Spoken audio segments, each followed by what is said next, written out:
I walked into the forest, and this guy comes up to me, right? And he came really close to me, and I guess Greg pushed him. Yeah. And then just left the forest and realized he wasn't gay. You two are bad friends. Who are these two idiots? A white dude and an Asian dude. You two are disgusting. Well, you two are something. We're bad friends. My mood is good. Why were you late? I wasn't late. I had to finish something, and I was What like, did I'll you have never to make finish, it here. golf? No, I wasn't golfing today. What was it? It's Sunday, so what were you doing? You really want to know? Yeah. I was going to get my father something. It's his birthday. You couldn't have done that previously? I mean... Don't talk to me about management I'm of time. Don't you dare talk to me about management of time. I'm not even doing that. I'm asking you. I went to go get something custom made for my dad, and it was a belt buckle. It was on the west side. Belt buckle. Socks, custom dad socks. Are you really? No, be real. I went to get my dad a gift. What is it? I'm not gonna say it. Okay. He watches the show. Congratulations and happy birthday, Mr. Santano. Listen, I'm disrespectful. Oh shit! Congratulations, Mr. Birthday Santano. Santano, but my point, Mr. Santano. So that's why you were late. You're on the west side getting socks made or whatever. I was in Santa Monica. That's a far way away from here. Okay. Okay. Everybody knows we shoot this show in Santa Clarita. It's far. Yeah. No, we do. We shoot. You know where to shoot this? We shoot this in Valencia. We are coming to you live from the inside of the Six Flags. Bro. Rudy Jules is here in a really bad mood. I texted her. I said, "Can we push a little bit today?" She wouldn't respond. She didn't respond. I know. And then she did this. She gave me the middle finger emoji. Yeah. It's funny. She said to me No, in the she car, on the didn't. car ride Look at her over. Starburst sweater. You know what she said? What? I almost crushed the car. When she said, I was like, what? And we almost died. What did she say? She goes, she calls me Tito Bobby. I don't know if you know that. She calls me Tito Andrew. Yeah. So she goes, Yeah. Tito Bobby. I go, yeah. Just out of nowhere, she goes, I think you're bisexual. Really? And I go, really? Yeah. And I go, why? I just think you do. I think she's right. You think that I'm bisexual? I think so. Why? Because you've had experiences with men. That doesn't make one bisexual to have experience. You think I liked it? Yeah. You think guys that go to prison and they get raped or have prison sex, they like it? No, I they're think just some lonely. of them. I think what if you open up a can? A few people might be like, yuck. A few guys might go, hey, this is pretty good. I had some fun in 12C. I don't think I am. But why do you think so, Jules? We were talking something before that. About we can't talk about which we can't talk about. Yeah. So go ahead. And then I don't know, because like Tito Andrew said, past experience. Yep. And then when we were driving. Yeah. Oh, We yeah. saw. Oh, no, go tell him. You saw a good-looking guy. Tell him what happened. Who do you see? We saw a very hot guy. Yeah. And then I was just silent. And then Tito Bobby was like, he screamed. I what? He screamed. I didn't scream. You did? Scream. Yeah. Scream. Not like that. Yeah, but, yeah. And then you almost stopped the car. No, I don't. Fuck it. This is ridiculous. Who was the guy? Was he a famous guy? So Or So just we're a driving hot down, guy? the hill. Yeah. Right. Yeah. And this guy was jogging up. You know what I mean? So I'm passing him. I see him right now in my head. Shirt off. Shirt Yeah. off. Oh, So I know. I love this guy. It's a Chris Hemsworth. I know the guy. Right. Buff. Olive skin. Long hair. Long hair. Yeah. Flowing in the wind. Flowing in the wind. Very handsome. Did you see his pacage? Can you see his did you see his acorn or what? I didn't see his face. You were just Yeah, that right now. So he's jogging up, and I kind of went, whoa. Whoa. You know what I mean? How short are the shorts? It's black shorts, Black. pretty short. Nice thighs? Oh, fuck. So, I go, whoa. And then I look at Juliana, and then we just both laugh. We started laughing. A couple giggly girls. Yeah, Like a and couple of I young go, girls. well, did you see that guy? She's like, yeah, I did, but you saw him too. Uh-huh. And I go, yeah, I was just going, whoa. No, because it's when you see, I completely identify with this. thank you. So when you see a guy, like, because I obviously I have eyes Yeah. and I have a mirror. Small ones, but they're there. Rude, but touche. So I look in the mirror, and I what I've been doing lately is really, because you when you see yourself in the mirror, Yeah. you don't go, oh, that's me. You just kind of, it's just like something that's a reality and something that you see. I hate looking in the mirror. Yeah, but what I've been doing lately is analyzing myself. You're like your body. Yeah, I just kind of look to see what I did to it, Ugh. and what was given to me. I caught a glimpse of myself in my side mirror on the way out of the bathroom, and I said, "Look at that fucking creamsicle." I looked. I look like a big fat creamsicle right now. Yeah. So when you look at I'm like kind of like going, oh, that's the reality of my situation. Right. Right. It's just like And don't you feel blessed? yellow, like a yellow dumpling. Like a beautiful little dumpling. Yeah. And then you kind of look and you go, you know what? But what can I do? There's nothing I can do. Who cares? Somebody but wants then when to eat you it. see somebody, you know what I mean? That's the exact opposite. Yeah, who's hot? Sorry, you're not hot. I mean, You're not hot. dude, fuck. I you. didn't say I'm hot. No. But you're definitely not hot. I know, but You're sexy, maybe, but you're not hot. because I'm gonna say, You're so far away from hot. okay, but do you know that? Like on the scale of hot, yeah, you're not even close. I know. Because In when a you s- lineup, in a room full of Oh my criminals, God. of It's- hot criminals, you're not even. Listen. You're the first one. You know how they go on a scale? They go height by height. You know how you go to a museum? You're so unbelievably okay, not when hot. I go to a museum, Yeah. when I was a kid, Yeah. right, and I moved out of my parents' house, and I would go to in San Diego, the Balboa Museum Right. of Arts, or whatever. And I used to save up money because I didn't have money back then, Hmm. but I would go once a week. Why would you go every week? Because I really didn't have any friends, and I was like one of those guys that played chess till 3. It was gross. I would play chess till 3 in the morning at a coffee shop, and like I started reading like Kafka? Kierkegaard, you know what I mean, and like philosophical books, right? This is like a foreign Asian guy. You're from America. This sounds like you're an immigrant Asian. Yeah. Anyway, I would go there and I would sit and I would look at the paintings, right, and Renaissance paintings, and you would see like how they used to draw women back then. Thick. Yeah, thick and Lovely. like with the holes. Right. Not the vagina, but like cellulite almost sometimes, and the rolls and whatnot, and that's what they viewed as beautiful. So yeah, in our modern current climate, I am not hot. But back Because then, I could have been. you would have been a hot woman. You would have been a hot, round woman. or man. Not a man. No, because men had muscle and everything back then still. No, really? Yeah, back then men were still in good shape. No, because I like gonna defend myself. Women- I've seen statues. Yeah. You've seen the statue. You go to a fountain, Yeah. a white people's fountain. David's jacked. Yeah, and you see, you know what I mean, a white man, Right. right? You're right. He has either grapes, Right. Or, and he's doing this, yeah, he's thinking. and he's also doing this hip, you know what I mean, thing like this, and he's just like pondering things. Yeah, he's thinking a lot. right. And then you look at the dick, and it's like I kill it. It's a small dick. Yeah, it's a real small dick. Well, we didn't start to get big dicks until the late 1800s. Oh, really? Hormones, milk, and all that stuff. Really? Yeah. Interesting. Everybody had small dicks. Is how so? I'm Everyone serious. had- Historically, oh, really? most people had small Are dicks. you making this up? No, this is a fact. All right. Well, I didn't. And then I'm the learning something new. But think about it like this: if you think Michelangelo's David, you think David had a small dick in comparison to his body, Yeah. and the running joke about Asians having small. Imagine how small Asians' penises were. If that was regular for a white guy, what was regular for you? Well, you they would folk? save a lot of fucking cement or whatever. It is. You know what I mean? They would like we have like some dust left over, There's his penis. or gum. They took gum and just stuck it on there. Yeah. You're right, though. Mm. You would have been back in. But the reason that women were beautiful because they were thick was because people could eat. Eat meant you had money. But this is an interesting thing to talk Skinny about. meant you're poor. Because it's like socially, right, and our culturally, Yeah. right, we deem certain things attractive. And don't you think it's just a consensus that we're programmed to think Yeah. that someone with like a Brad Pitt, that oh God, he is hot. You've stumbled when I you got started to scared. drool when you talk I got about it. scared. I get scared sometimes. But yeah, when you look at like somebody like you think that we're conditioned. Yeah. No, but he's no. Something attractiveness Yeah. and on that level Yeah. is not subjective. It's objective. Yeah. Symmetry is attractive to us, right? Yeah. So symmetrical faces, clean, like smooth skin, no matter what the race is. If you right, are you getting horny right now? No, I'm not. Because I've been thinking about this one incident when I was. So before I used to have this girlfriend Christine Portillo, but before Christine, right, there was this one girl, and she was like from the Midwest. I forgot her name, Good. but I remember I hung out with her like for 6 months, and we connected on a level that was pretty cool. You know what I mean? We liked the same films and music, and we'd hang out all day. And then one night I go, I was a comic.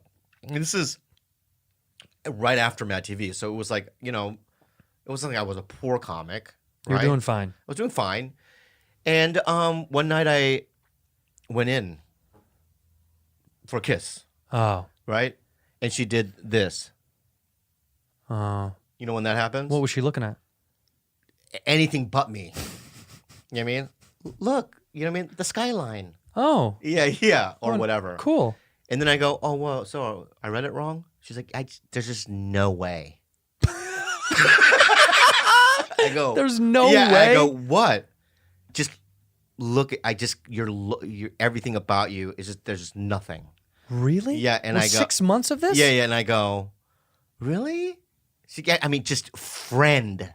By the way, 6 months? I know. She goes, friend. Friends.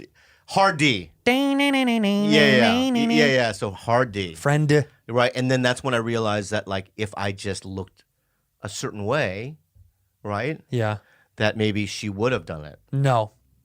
No, because women aren't as shallow as men. Women will date a man that's unattractive. They'll just be attracted to them for other qualities, i.e., who you're with right now. Yeah. So it's like, there just was no connection with you and that girl. No, because No sexual connection. No, because I'll tell you what happened. What? Not with her, but with somebody else. Do you know Patrick? Swayze? No, Patrick Keane. Patrick Keane's a comedian. Yeah, I know him. You know yeah, him? yeah. So Patrick Keane used to live in Koreatown, Uh-huh. right? And there was another girl, right, where she was an artist, and I begged. You know what I mean? I begged on my hands and knees. For her to Please, let's make out. Right. She's like, no, nope. No way. No way. She turned away too. Another And friend. I didn't even go for a kiss, and she turned away. You're making a lot of friends at least. I know. But then later, right, I remember she brought paintings. This is before I was on Mad TV. Sure. And then she brought paintings to the Comedy Store, right? And she told the doorman, she goes, I didn't know that he would become famous, and I want to hook up with him again, like hang out with him again. And I drew him a painting. Nope. Right? And No. You know, I got the painting and I threw it in the big dumpster. You know, Behind the store? In the store. Yeah. Yeah. I've thrown only 2 things in that dumpster. I've thrown that painting in that dumpster. It was a painting of you. I don't think it was. I think it was a painting of like Asians like working on A farm? rice farm or something. I would've liked that. Yeah. And then I threw away one of Sebastian's pairs of shoes. Why would you do that? Oh man, what Sebastian Maniscalco did was blasphemy. What? So I'm at the Comedy Store one night, minding my own business. Yeah. Here comes Sebastian. And he looks, you know, back then he used to wear like silk, red, you know what I mean? Mm-hmm. T-shirt, button-ups, Oh, yeah. black slacks, Yeah. right? Dress shoes. But so there we go. So the shoes, I looked down and I almost vomited. I went, you know what I mean? I go, what the fuck is that? Right? And he goes, oh, I just got this from, you know, I online, from Italy. Right? And I go, It's a good impression, by the way. no, please don't, right now, not right now. So, Oh, I just got this from Italy. all right. So what they were black dress shoes. Yeah. So imagine black, and they're slip-ons. So imagine slip-on black dress, Were which they is like fine. Ferragamos? Were they Yeah, which is fine. Yeah. But have you ever seen ninja shoes? Ninja shoes. Yeah, where it was the toe. Yeah, the toe. You could see the toe, Right. And then there was another section for His shoes were that? Yes. No. Leather, right? But with the toe. You know what I Ninja mean? Turtle toes. Right. Yeah, one big toe and other toes. Right. He goes, look at it. It's fucking, you know, futuristic or whatever, right? They've never done this before or whatever. And I go, how much were they? He goes, I don't know, $125. I had $200 in cash. I'll give you $200 right now. And there was a bunch of comics standing around. Why did you want the shoes so bad? Just to throw them away. You just throw them wanted, away. so you bought him, he took the shoes off? He took them off. He had like sandals in the car. Yeah. He goes, I got sandals. I go, here's $200. And people were laughing, Right. right? And I gave him the $200. I took them, and everyone saw. I threw them in the dumpster. Did he see? Yeah. Blasphemy. And he was Bobby. laughing too. Did he go get him? Oh, that he could have. I bet you he went and got him. What a coward if he did. He's like, good night, everybody. Climbing in the trash. Yeah, but so I've done 2 things. I've thrown that painting And that. and that. Why did Pat Keane come into that story? Where was Pat Keane? Because Pat Keane used to live in a shitty apartment in Koreatown. And she lived there. No, he used to have like people in the building hang out there. Yeah. It was sort of like a gypsy kind of dwelling. I don't even know what that means. Just people coming in and out, and you know. Oh, like you mean like a traveler? Yeah. Yeah, it was like you know, a halfway house or Bohemian. a bohemian halfway house. Yeah, come and go as you please. Yeah, and she used to hang out there, and but I think I've been thinking about, but the gay thing, the bisexual thing, I think you're wrong because. Are you afraid of being bisexual? No, I have nothing against being bisexuality. You know, of you being bi. Are you afraid of you? No, because you don't think that who said a life not self-examined is a life not worth living? I think it was Socrates who said that. Sure. Right. So I've examined my life. You know what I mean? I know what I like, what I don't, and I've gone internal. It's just natural when you see a hot guy to go, wow, that's a hot guy. Right. So what you read was, you know, I'm just going, oh, there's a specimen for you. What do you think? Do you think that's a lie? I just think if there's an opportunity that Tito Bobby could do something to a man, he would. That sounds fair. That's fucking crazy. That sounds fair. What gives you that idea? I just feel it. We got a little soothsayer over there. Right. So she can feel the vibe. I know because I'll tell you what she's getting though. It's like I tell jokes around the house, right? We'll watch a movie like Mad Max. Mm-hmm. You know what I mean? And then you remember the first scene in Mad Max where you see Tom Hardy's back. Yeah. Right? And he turns around and he has a lizard in his mouth. Mm-hmm. Right? Whenever he turns around, I go, boink. You know what I mean? I'll make that noise to get a laugh from the Maybe that's a way of you covering up your insecurity about it. You could actually feel it and be weirded out by it and not know how to address it. Let me tell you something. You know who Tyler, the Creator, is? The rapper? Yeah, of course. Okay.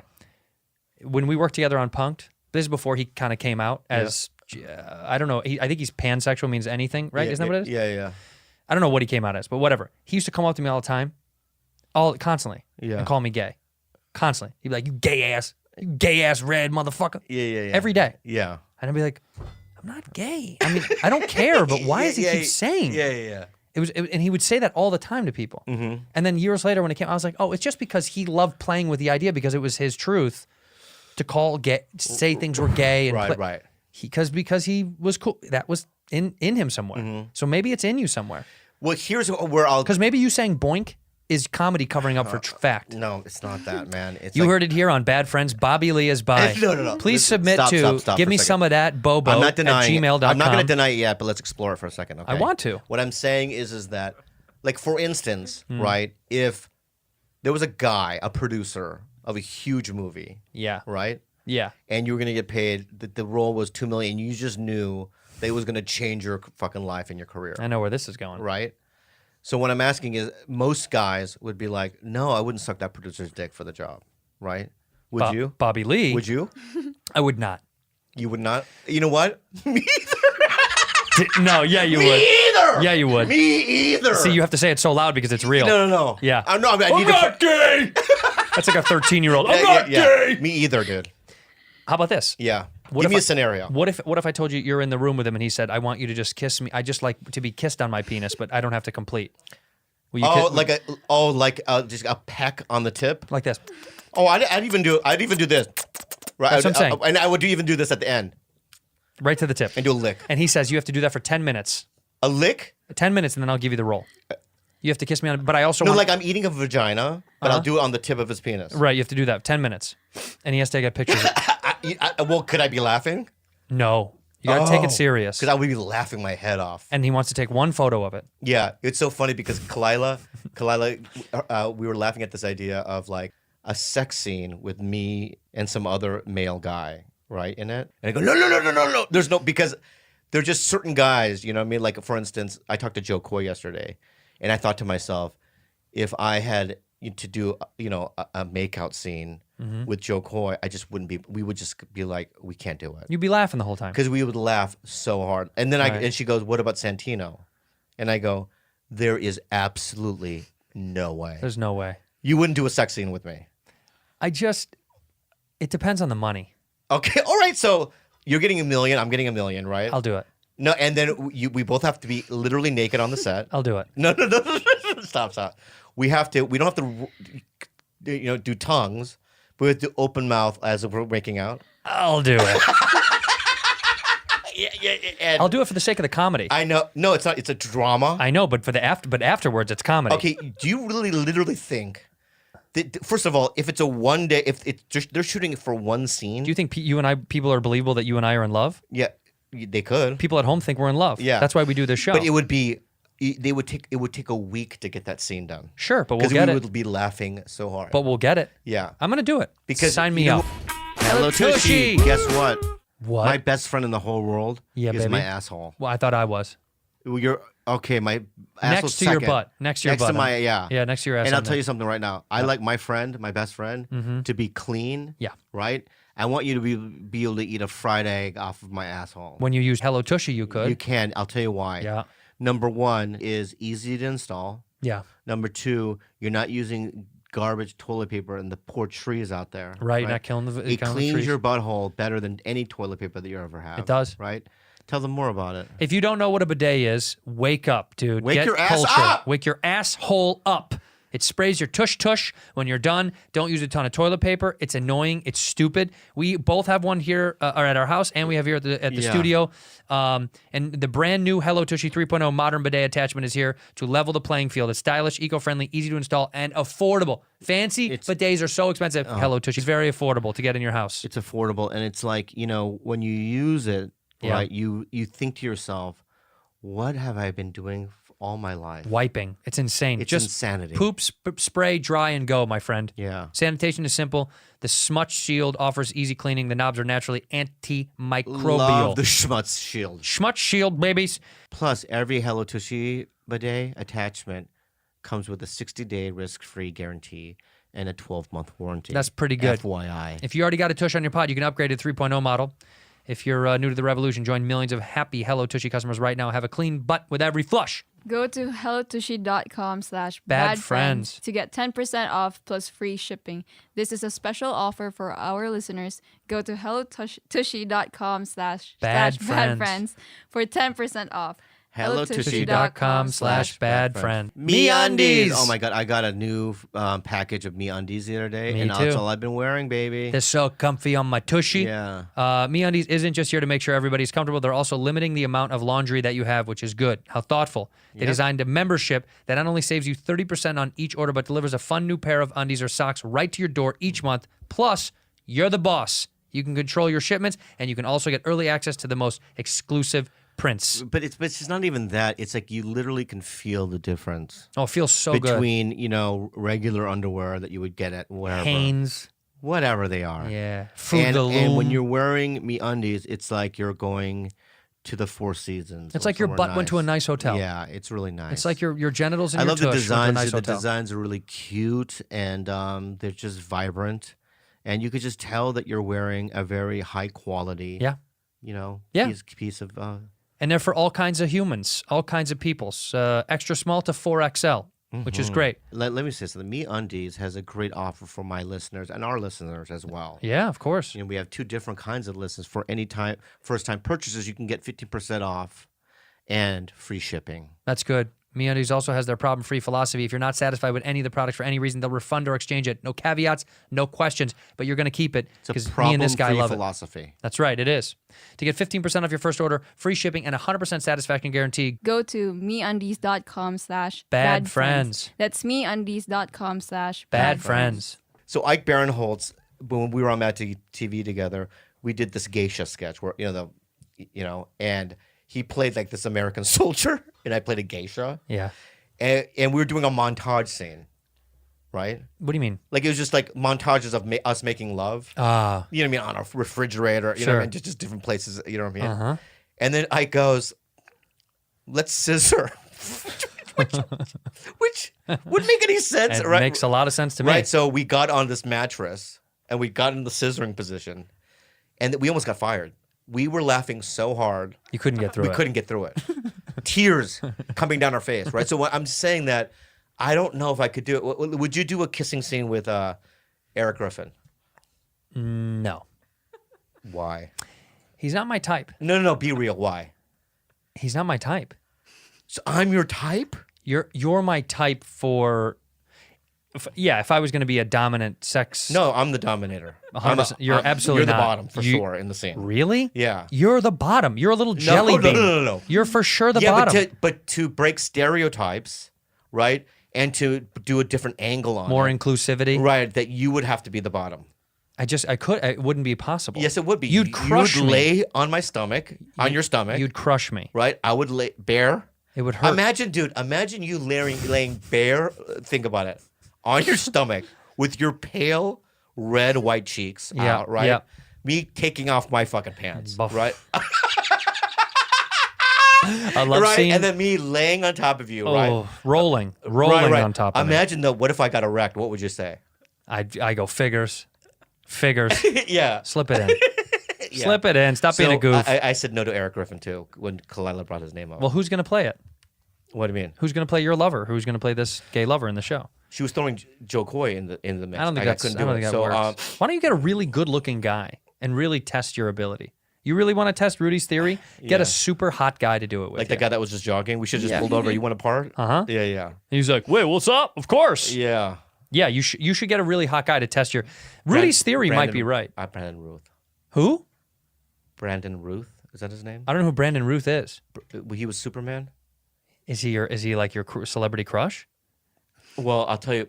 It's weird because me and my old lady have the same celebrity guy crush. Brandon Ruth, that guy. Yeah, Oh, you like him? dude. Rudy, is that guy good looking? Yeah. Yeah, that was quick. So I'll tell click you. on one. I'll tell you my Okay. story with Brandon Ruth. Yeah, So the casting director that we talked to, yeah. Not my type again. she called but- in. Yeah. She had this weird part. So the two people she wanted maybe for it was either him or me. Same guy.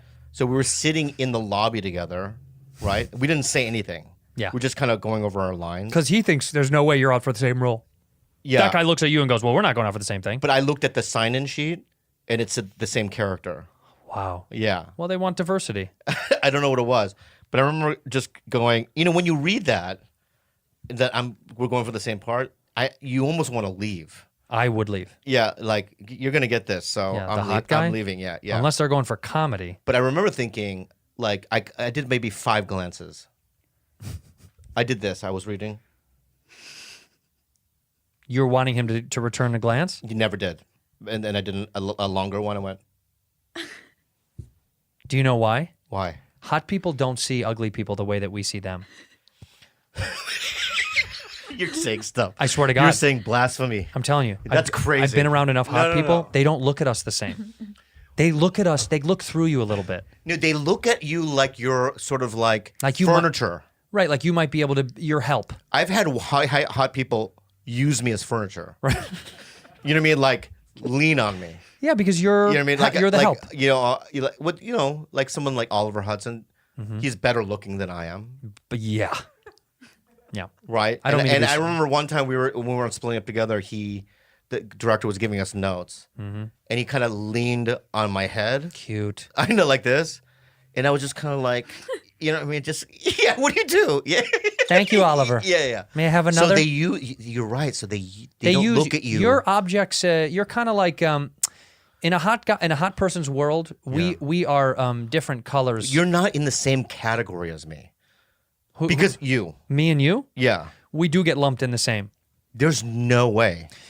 Because I'll tell you why. We get lumped in the same as far as like redheaded men get lumped in this like, oh, he's like one of the sad boys. Put him in the ugly. Put him with the you're uglies. not, because there's things that I know about you, right? Things that have happened to you that would never happen to me. Okay, but that's So my point is that, aside from show business, Yeah. right? If you're just lining us up outside right, on the street. no one knew who the fuck we were, and you would say, who's better looking? They would say neither and keep driving. You think so? They go, goodbye, you're both weird. Yeah. And they'd be gone. That's Between you and George, though. So what's George then? If we're ugly, what is George? George is well, you see, George is a nerd, right? Because smart, ugly people are actually more coveted in their community. And of the nerds, he's kind of a good-looking Like in nerd. Silicon Valley, Exactly. right? He'd be killing it. Exactly. When you're a nerd like George is, Yeah. and you're A full-blown dork. freakazoid nerd, Yeah. Poindexter doofus, Yeah. Then when you look like George, he kind of is the top end of good-looking dork. Yeah. In the dork world, he's up there because he doesn't have buck teeth. You know? And he says like words that I don't ever say. Like he probably 5 times a day says this word, algorithm. Algorithm. Algorithm. Analytics. Analytics. Yeah, Algorithm. algorithms. Yeah. See, with George, he's the top of that category. Right. But let me say this. Let me jump backwards real fast. Okay. Look, I am agreeing with Bobby. I'm not going to go with you on this, Jules, that you're not bisexual. You're just conscious of your you're comfortable with your manhood. You're conscious of your feelings. Some men are like, ew, other guys aren't good looking. It's gross. But like, I see a guy and I'll go, sometimes I'll pass a guy with my lady and, Yeah. I'll go, let me see that fucking guy. Yeah. Okay, good. And then she'll go, what? No, I mean, what? No. And I know she's lying. Right. Of course you saw that guy. Yeah. The whole fucking Trader Joe's saw that guy. Yeah. I wanted to follow him. Yeah. I wanted to go where he was going. I didn't even need stuff from the frozen section. Yeah. But I'm going there now because hot guy's there. Because the shirts fall on their back just right. Yeah. Their pants always fit the best. Their shoes are cool. Also, Their hair is just neat. The way it just like lays. What gets me, like, I know he's not. This he's a episode is very- called We're Not Gay. Yeah, we're not gay. But we what are. gets me, I have a friend. He's an actor. Yeah. Right? He's small like I am, but I think he's cute. Mm-hmm. His name is Ashton Holmes. Do you know him? What a name. No, but what a name. So he was in a movie called History of Violence. I love it. Did you see that movie? No, but I With love Viggo the name. Mortensen? No, I didn't saw it. So he played Viggo Mortensen's son in the movie. And Ashton, I've had coffee with him, right? Yeah. And many times when I've had coffee with him, I've been so focused on he has wet lips. Yeah. And you wanna- I'm drinking it, right? I try not to do it, right? And he'll be talking about like he loves yoga. Of course he Yeah, does. yeah. So I was doing the downward dog, you know what I mean? Oh, And he's yeah. talking about this thing about the downward dog, right? And I'm like, yeah, I know that's a difficult. And I'll just kind of look at his lips, and I'll just get lost in it. You know what I mean? No, I'm not in a gay way, not in a sexual What way. do you mean not in a gay way? Because your lips are so fucking dry, it Yeah. disgusts me. Well, I do that to keep you away from me. I don't want you to start getting turned on. Oh, you have naturally moist lips, and you. Yeah, I dry out. You dry. Before I Right. come here, I put the hair dryer Right. on my So lips. like I'll be having coffee with Ashton, and I'll Yeah. just be kind of lost in his moist pink lips. yeah, Yeah, it kind of looks like a pussy almost. that's why. Yeah, maybe. Hot people are so hot. Sometimes they're androgynous, where you don't know Right. it's hot for a guy or hot for a girl. It's the one and the same. Yeah. Sometimes they're so hot it doesn't matter what it is. Yeah. But that's just because that's why I'm saying it's objective. It's obvious when someone's hot. We all go, well, that person's hot. Yeah. That guy that was in Drace's movie that we showed last week, Aiden Canto, the guy that was in the sitcom with me. Yeah. I'm not joking. When we would go to get lunch together and go to like Crafty, the way that people looked at him just to get lunch was like, what a pleasant, like he brought them joy by being so good looking. He go, hi, how are you? And they're like, hey. Yeah, they give And joy. they're so nice and they're sweet. He brightens the room. And then I go, hey, what do we have pork loin today? And they're like, ugh, yes. Yeah. yeah. Take it and get the fuck out. Yeah. It's just hot people make people feel vulnerable because they're better than us. It's almost unfair. They're better than us. You know that whole idea. You know how that whole. This is what I don't. I believe in God. All right. Okay. Okay. But this when religious people say this, Yeah. and God loves everyone the same. It's not true. It's so not true. Beyond He not true. Obviously has favoritism going on. Yeah. Like just imagine like him making a Chris Hemsworth or a Tom Hardy. Right. I'll give him talent, but let's spend a week on the face. You know what I Right. mean? With me, right? Yeah, they went You gotta go. and just threw it. This one's gotta go. Right? We gotta make 1 billion of them. Go, go. Yeah. And he just threw them, you know what I mean? Yeah. Not just one at a time, in groups. God, I think God plays jokes. Yeah, too. he makes joke. And then they say He gave me pimples on top of pimples. Yeah. What is that? Is that a bit? Like they were like getting drunk and he was just like Right. pimples and then he was like, put them on top of the other pimples. Yeah. Why? Yeah, and that probably like Moses or somebody said to God, why? Let's just see what happens. It's funny. Yeah. It's funny. Yeah. And then like you see like some kids are born like as a Rockefeller. Right. They're Right. born And then some into kids are like born in some tundra, in Africa. You know what I mean? Right. Right. With just famine, war, disease. That's the quick. That was a. There's no. God doesn't love everyone the same. It's impossible. It's impossible. It can't. It literally can't be. It doesn't make any sense. But also, when you stumbled up for a second when you said God, I do believe in a thing. I don't call it God. I don't like that. Well, yeah. What I mean by God, I don't mean like a Western religion version of. I just don't like the idea of it being some dude in the sky with sandals. I think that's absurd. But But that's absurd. But I don't like it when someone does religious imposition. Like last night or two nights ago, I was with my friends and their baby, right? And we're walking in the neighborhood, and a woman is clearly coming from the bar around the corner, and she's tanked. And she's like, "Oh my God, is that a baby?" Yeah. No, it's not a baby in the stroller. What the fuck do you think this is? Yeah. Yeah, it's a fucking baby. Oh, yeah. Oh, my God. Oh, my God. God bless. And God bless you and the baby. And she kept saying, God bless, over and over and over. And it's almost like, okay, but like, God bless your baby and God bless the health of your baby. Yeah. What if my friends don't believe in God? Yeah. Stop saying God bless the baby. Also, what if God hates that baby? Yeah. What if Probably it's a really does. ugly baby? Yeah. So don't do that to Don't the do that baby to and the baby. family. Yeah. God bless you and God bless the baby. Maybe God didn't bless the baby. It's got one eye. Yeah, religion is one of those things that because I understand it, right? We're a product of our environment, right? For instance, I always tell my Christian friends that if I was born, right, in a Buddhist colony somewhere in Tibet or whatever, right? I'm not going to be a Mormon, right? No. I'm a fucking Buddhist. You're a Buddhist, You're whatever is around you, you get fed that stuff. Totally. And it molds you. And Right. that's what you are. Right? Until you decide I don't want to do it anymore. A lot of people do that. Or right? continue. Yeah. And then so for me, it's like I wasn't raised, right, with any kind of religion really. I mean, I was baptized Mormon. You were? Yeah, you didn't know that? I've never known that. Yeah, yeah. Do you know that? No. Yeah, I was Mormon? baptized Mormon, yeah. What? Paul.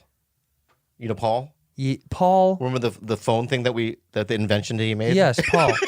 Yeah, yeah. We sold a lot of those. Did we really? Yeah, so my uncle, Paul's dad, Yeah. was a Mormon. And you got baptized in Mormon. And he used to make us get in the car, right? And it's a Sunday. You imagine, I was never even raised religious. Just one day, my mom would go, "You have to get up. You have to go to the church." So you'd go to So I would go, and then I auditioned for the Mormon Tabernacle Choir. What? Yeah, and I didn't even make it the first round. Because they could tell I you. put the bow tie on and everything, right? And I was like, they out, get out, right? So then I auditioned for that, and then I would go, and then next thing I know, I'm in water. How old are you? 12? I don't know. Really? I don't know how old I was. Well, because in Catholics, we baptize when you're a baby. No, I was I didn't have hair. I didn't have hair until I was 19 or whatever, which was when it happened. Wait a minute, you were in water. When I discovered hair, Right. it was as if I won $1 billion in the lottery. Yeah. One hair kind of sprouted when I was like 19. And I go, "Wah!"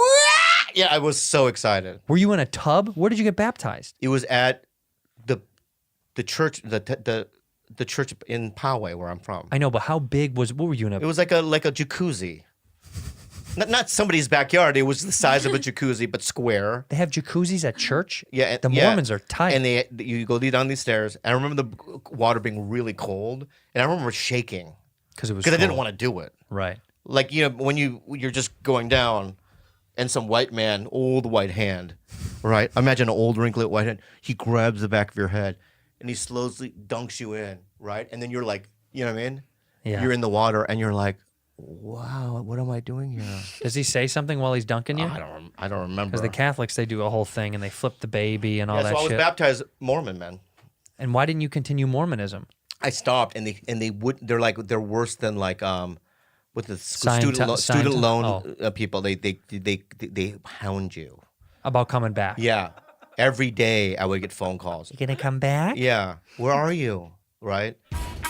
Raycon! Oh, this is my favorite earbud of all time. I love these earbuds. I love music. Me I too. love listening to audiobooks. And pods. And there's podcasts as well. And there's nothing better to listen to them on Right. than Raycon. Raycon is the best, man. Like we've talked about them before. They're affordable. They're stylish. They're cool. The case they come in is small and convenient. Yeah. It's they've done the design part of it is incredible because the sound is also very good too. They fit snug right in your ear. And it's an actual button when you want to switch songs and whatnot. Right, you feel it. The response. Sometimes when you're having other products in your ear, which I rarely do, you have to because I have Raycons. Right. Right. But you have to kind of tap it a bunch of times. Yeah. You don't know if it's happening or not. No, it's annoying. And look, Raycons have 6 hours of playtime. They're water and sweat resistant. How long? 6 hours. Oh, Come on, man. la, la, Go la. fly to New York. And you can listen to Raycons water and sweat resistant. So if you like working out, Bob, you can use them. I love you can use them all the time. and I love water. You heard me say it. If you don't have a pair of Raycons, we wonder why. Yeah. They're offering 15% off all their products for our listeners, and here's what you've got to do to get that. Go to buyraycon.com/badfriends. That's it. You'll get 15% off your entire Raycon order, and feel free to grab a pair and a spare. Get two. That's 15% off of buyraycon.com/ Bad friends. buyraycon.com/bad friends. Ritual. Oh man, Andrew, I would not be the full human that I am today without vitamins. Finally. And I love Ritual because I know where these vitamins and nutrients are coming from. That's right. Yeah, we deserve to know what we're putting in our bodies. Ritual is clean, vegan-friendly multivitamin formulated with high-quality nutrients in bioavailable forms. I'll tell you something your body can use. Sorry for interrupting. That's but fine. I'll tell you something that your body doesn't need. What? Sugars, It does not. GMOs, Yuck. major allergens, Yuck. synthetic fillers, No need. and stupid artificial colorants. Ain't nobody want fake colors. Get out of here. No. The fresh taste and delayed response capsule design makes taking vitamins easy. Look, you got to do a multivitamin that contains key nutrients your body can actually use. Okay. Yeah. It's got what? It's got D3 in it and just 2 daily pills. High quality nutrients, including vitamin D3. You'll always know what nutrients you're taking and where they're coming from thanks to their one-of-a-kind visual supply chain. And guess what? What? Now they're available for women, men, and teens. Ah, cool. Ritual multivitamins are scientifically developed to help support different life stages, like when you're a baby. And You know now, what I mean? And now you're a big baby. And then you're a big baby, and then you can become an adult baby, That's right. Your body needs certain things, man. Yeah. Yeah. You want to survive, your body needs certain things. Yeah. Like multivitamins. They're delivered to your front door every month with free shipping, always. You can start it, stop it, snooze it, cancel whenever you want. If you don't love it within the first month, they'll refund your order. We chose Ritual because it's convenient and it comes straight to our door. Get key nutrients without the BS. Ritual is offering our listeners 10% off during your first 3 months. Visit ritual.com/badfriends to start your ritual today. Do you think that's why you started partying hard? Was because Mormonism? No, I think it was because I was, number one, born with that disposition. Disease. Right. Number two, I think what exasperated it, you know what I mean, it was the beatings from my dad. Yeah. The violent, nature of my Yeah. house, right? And then I was molested. See, I think this is a thing. Yeah. Rudy might be on to something because of when your dad used to tell you can't be gay. Yeah. Maybe that's because he felt like you might have been gay and he was trying to beat it out of you. Gonna beat the gay right out of you is what your dad was trying to do. So subconsciously, you might have gay there was thought. a kid, I've told you this, I don't know if I've told you this, but there was a kid at parties that used to just go, come here, suck my dick in the bush. And I would do it. Yeah, you told me that. Right. Yeah. So I remember when he used to grab my head to do that. I have his name, but I'm not going to say it. Say it. No. Say it and we'll bleep it out. It'll be funny. No, because I can't say it because... It's like Beetlejuice? He wrote me a letter. No. It'll you say it 3 times, he'll come back and No, make you no. suck What his happened dick? was when I was at the American Comedy Company Yeah. doing a weekend there, I go into the the back dressing room or whatever, and there's a note, you know what I mean, on the table, right? And it doesn't say any kind of apologies. I'm sorry that I made you suck my dick, 10 times or whatever, right? It was like, I have a family now, I have kids, and I just want to congratulate you on all your success. And here's my number if you ever want to hang out.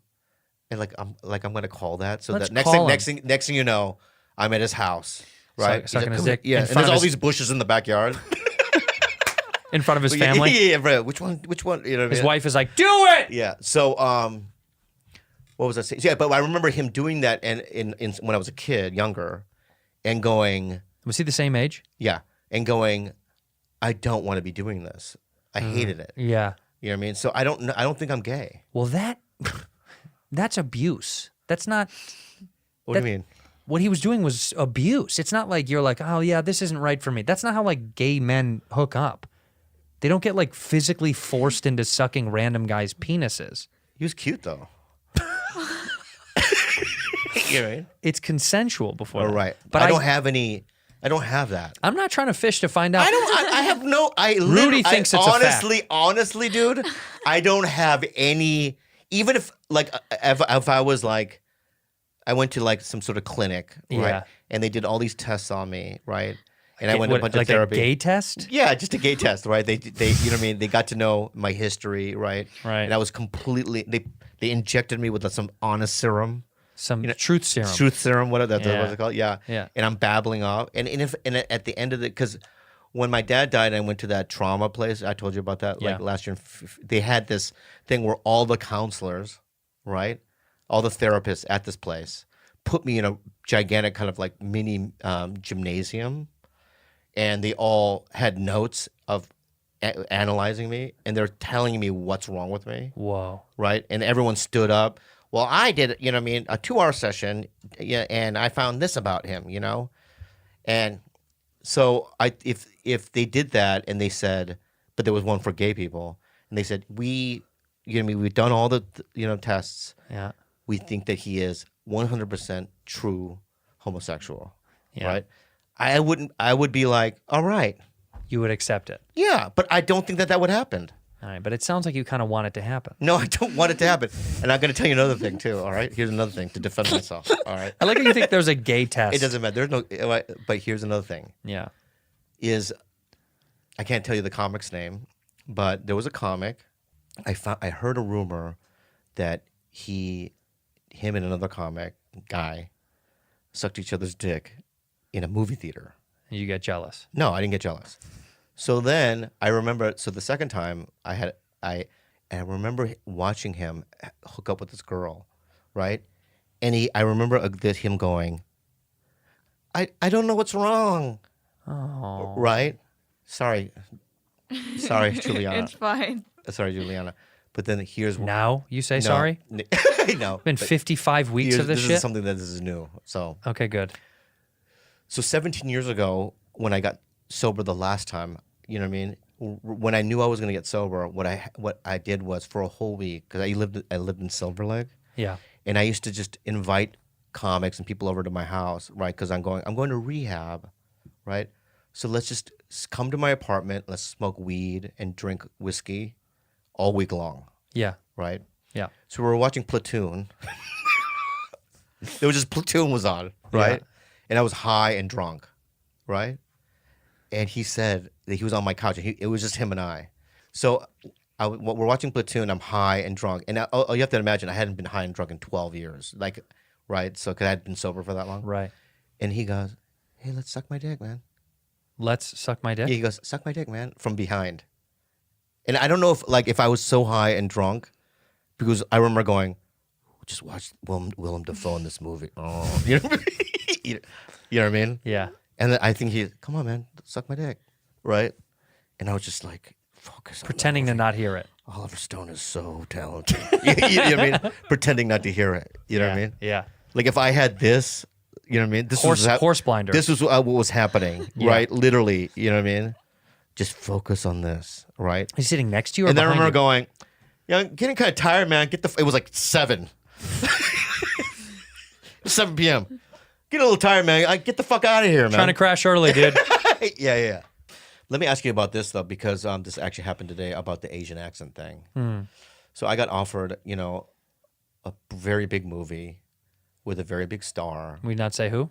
No, I don't want to, because I talked to the director today on Zoom, and he's the nicest guy in the world. Huge fan. Who is the director? Do I know?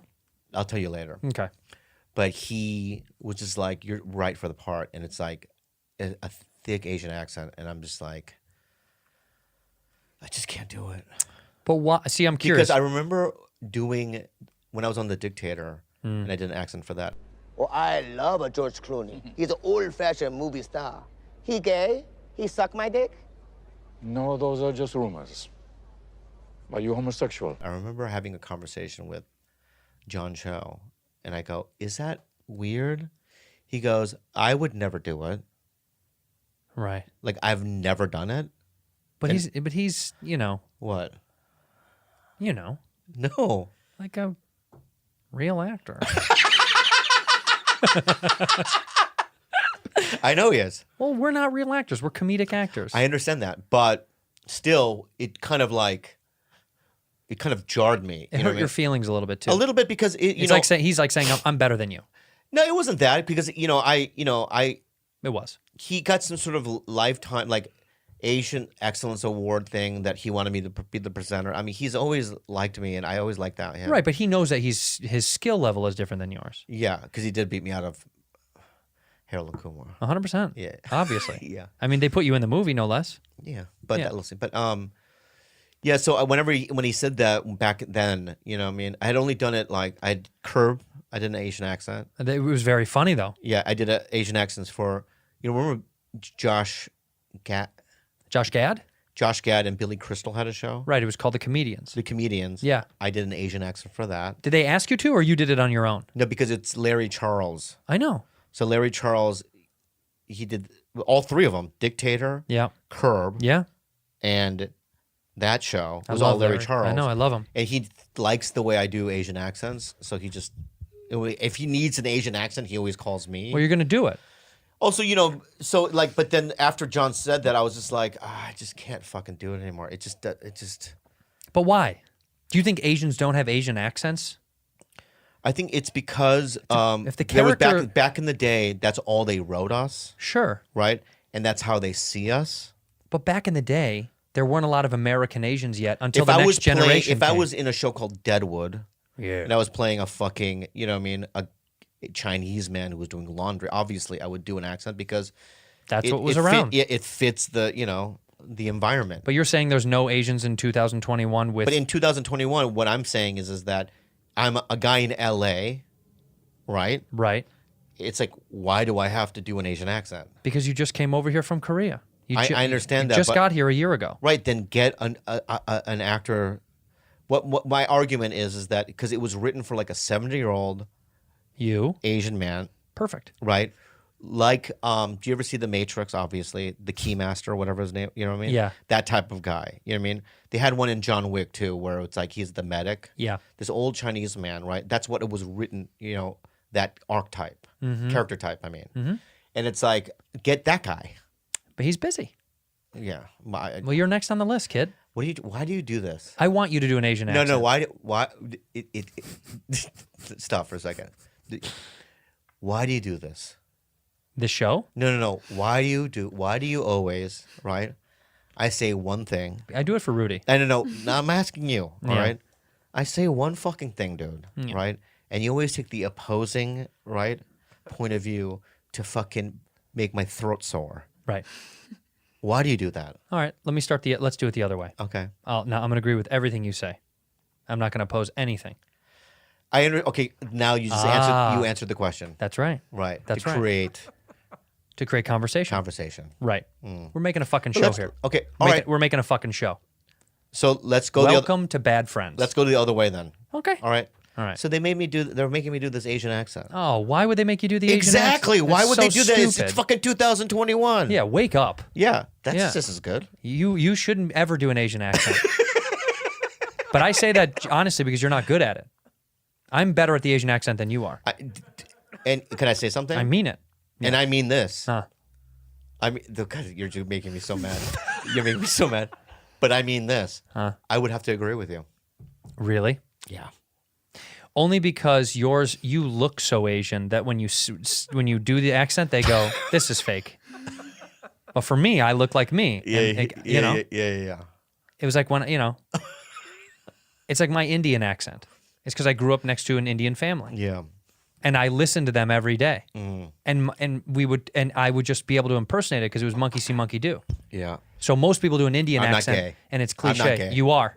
I'm not gay. Honestly, you are. This whole episode, it's been 40 minutes. We're just figuring it out. Yeah. Like I'm not gay, but I'd be okay if I was. Yeah. Because who cares? Like if someday I figured out I was like, maybe I guess no, I am. You continue to tell me that you're not gay with so many gay lived experiences. Yeah. You don't understand the vibe that you put out. Okay. I think other people think you might be sexually open? Well, I read it on the internet. Because you've had more people say to you, hey, suck my dick. Hey, let's go to have sex with... It has to do with my size. No, it has to do with your vibe. That shirt's kind of gay. Yeah, because you know what's so funny? You have a gay vibe, maybe. You're so funny because I was at the Abbey. Yeah. You know what? It's a gay bar here. It's the most famous gay bar here. So I was at the Abbey. Right. During the day. I don't know why I was there. I know why. No, so anyway, I was at the Abbey, and I was with a couple of guys. Justin Martindale. No, I wasn't. No, I wasn't. Yeah. And we were just sitting around the Abbey. I think because I was sober at the time, right? And I was just drinking like a Diet Coke or whatever. And this guy I was with, right? He had a buddy that came that just kind of happened to see him. Sure. Right? And he sat with us. And then he put his hand on your on my leg, and started rubbing my knee. And I go, whoa, dude. I said to him, dude, I'm not. You know what I mean? I you know, I'm flattered, right? And he goes, oh, I thought you just give off those vibes. You do. And I go, oh, I shouldn't be doing that. Well, it's hard. It's your aura. It's your essence. Right. You give off a vibe of like, I could be down. Yeah. You're like a challenge. Yeah. A good-looking guy sees you and he goes, look at that little pudgy challenge. Look at that little fucking low to the earth challenge. I think you're a challenge. Yeah. But that's a compliment. Yeah. Right? A gay guy sees me and he goes, no chance. No, see, but Greg, I equate it to this. You know Greg Fitzsimmons? Of course. Love him. Yeah. Best comic. Yeah. So Fitzsimmons told me a story where back in the day when he was in Boston, he was a young man, and he goes, one day I just wanted to see if I was gay or not.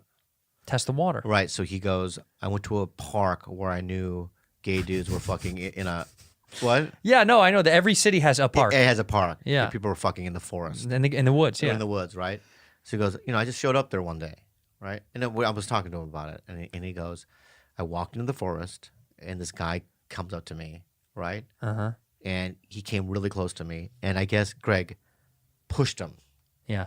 And he just left the forest and realized he wasn't gay. You know what I mean? So he just committed a hate crime just yeah, to find out? yeah. So when he told me that story, I was like, you know, that's me. It's like I've always been kind of curious about You've it. been close to the edge. Yeah, and I like being in close to the edge on everything. Drugs. Right. Like I like visceral movies, you know what I mean?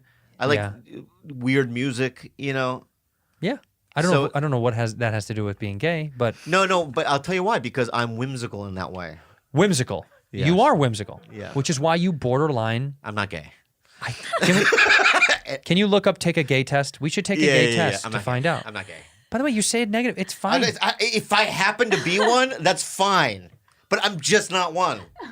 I don't know why this podcast has turned into this. Well, because Rudy said that she thinks you might be.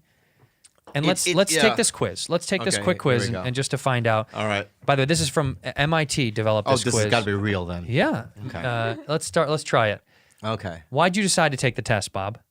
Is that what? Yeah, to check how gay you are. Okay, I'll read it to you. Can you zoom it in? Okay. Zoom it in. Zoom it in. Pinch and zoom. There we are. Okay, so why did you decide to take this test? To check how gay I am. Exclamation point. To make sure that I'm straight. Exclamation point. Just to have fun. Sometimes I have fantasies about the same sex. Go click on the second one. Just to make sure that I'm straight. Yeah. Right. Safety net. Okay, so have you ever looked at a person of the same sex and felt attracted in a sexual way? Let me read. Okay, go ahead. Yes. Have you ever looked at a person of the same sex and felt attracted in a sexual way? Yes, all of my crushes are same sex. Yeah. Sometimes, but I also have a crush on the opposite sex. Yeah. Never. I'm not gay at all. Uh-huh. Very rarely, but there were a few moments when I really liked someone of the same sex. Okay, give me 4. Okay, so very rarely, but there were a few moments when I really liked someone of the same sex. Yeah, yes? give me 4. Perfect. If your best friend confessed to you that he is gay, you would feel delighted and welcome him or her into the club, get excited and start flirting with him or her, make a joke about it, or tell him or her that sometimes you feel attracted to the same sex too. Third. So make a joke about it. Right. Have you ever worn or fantasized wearing clothes of another sex? All the time. Sometimes, but probably not go in public like that. Never or rarely, but sometimes I may wear my partner's clothes outside. I think it's 4. Yeah, rarely, but you actually sometimes wear Kalila's stuff. Yeah. How frequent are your same-sex sexual fantasies? All of my dreams are about the same sex. Most of the time, never or rarely. How many frequent are your same sex? How many times do you have a dream about the same Never. sex? You've never had a dream with another guy in it? Nope. You sure? Yep. All right. There were no people left in the world except for someone of the same sex. You would be happy as no one would ever flirt with you ever again, be disappointed that you're losing out on another sex, or fall into despair as you will never have a sexual partner ever again. Probably 3. Fall into despair. Okay. Have you ever kissed someone of the same sex? Yes, I do it all the time. Once or twice. No way. Or I love kissing people regardless of their sex. 3rd. No way? Yeah, I've sucked dick, but never fucking. Well, why can't we make that the same thing? They're not the same thing. They're not the same thing. I know you went to third base instead of first. I know, but kissing somebody, They're kissing saying somebody's so sensual. And, they're saying, did and you there's ever so hit passion. They're saying, did you ever hit a single? And you're like, well, I got a triple. Yeah, that's not what the question is. I think for your sake. No. I want to answer the question. All right, you did. Never. Never. You only like the opposite sex. No, wait. No, we're on a new one. We went forward. Okay. If your partner offered you a threesome with someone of the same sex, you would feel excited about it, be confused, never, or do it as long as do it because I don't care about the sex of another person. Be confused, but I would probably do it. Never. I only like. Here's the problem with that. Kalila said it's a really good-looking guy. Okay, here's the problem with that. There should be a 5th one in there. But there's not. I know, but can I give you the 5th one? Yeah. Is I would do it just as long as I don't have to touch the guy. Okay, so I think that would be do it as I don't care about the sex of another person. Yeah, but I think that's, you know what I mean? That's not what the question that they're asking. We're as close as we can get. I think it's do it. I think you'd do it because I would go 3. Never. Yeah. I don't like that answer. Yeah, but that's true. But I think you're lying because you want to break the gay test. No, I'm not trying to break it. I'm trying to answer as honestly as I can. Okay, so what you said then, as long as you don't have to touch the guy, then that would be 2. Be confused, but you'd probably do it. Okay, go. 2. That's right. Would you be comfortable with a gay colleague flirting with you at work? Well, I do this almost every week. Sure, it's a lot of fun. I guess so. It depends on the situation. I would feel very awkward about it, or it's never appropriate to flirt at work. 4. Never appropriate to flirt at work. Yep, it's not appropriate. Okay. Your friends decide to go to a party at a gay bar. You would feel like you're going home. Let's party. Get excited to go check out a new venue. Feel threatened or uncomfortable, or get secretly excited as you always wanted to check out a gay bar. 2nd. Get excited to check out a new venue. Yeah. Yeah. I like new things. Yeah. You're 54% straight, 45% bi. That's right on the line, kid. Right down the line. Wow. I'm 54% straight. So, I mean, that's... Yeah, but one of those questions... Let me tell you something. You could read it. You can read it that way. Yeah, one of those questions, though. Because you're reading it glass half empty. If you read it glass half full, it's, I'm 45% bi or gay. That's a lot of bi gay. Yeah. That's almost half of you is bi gay. Yeah. Yeah. So... Yeah. Huh.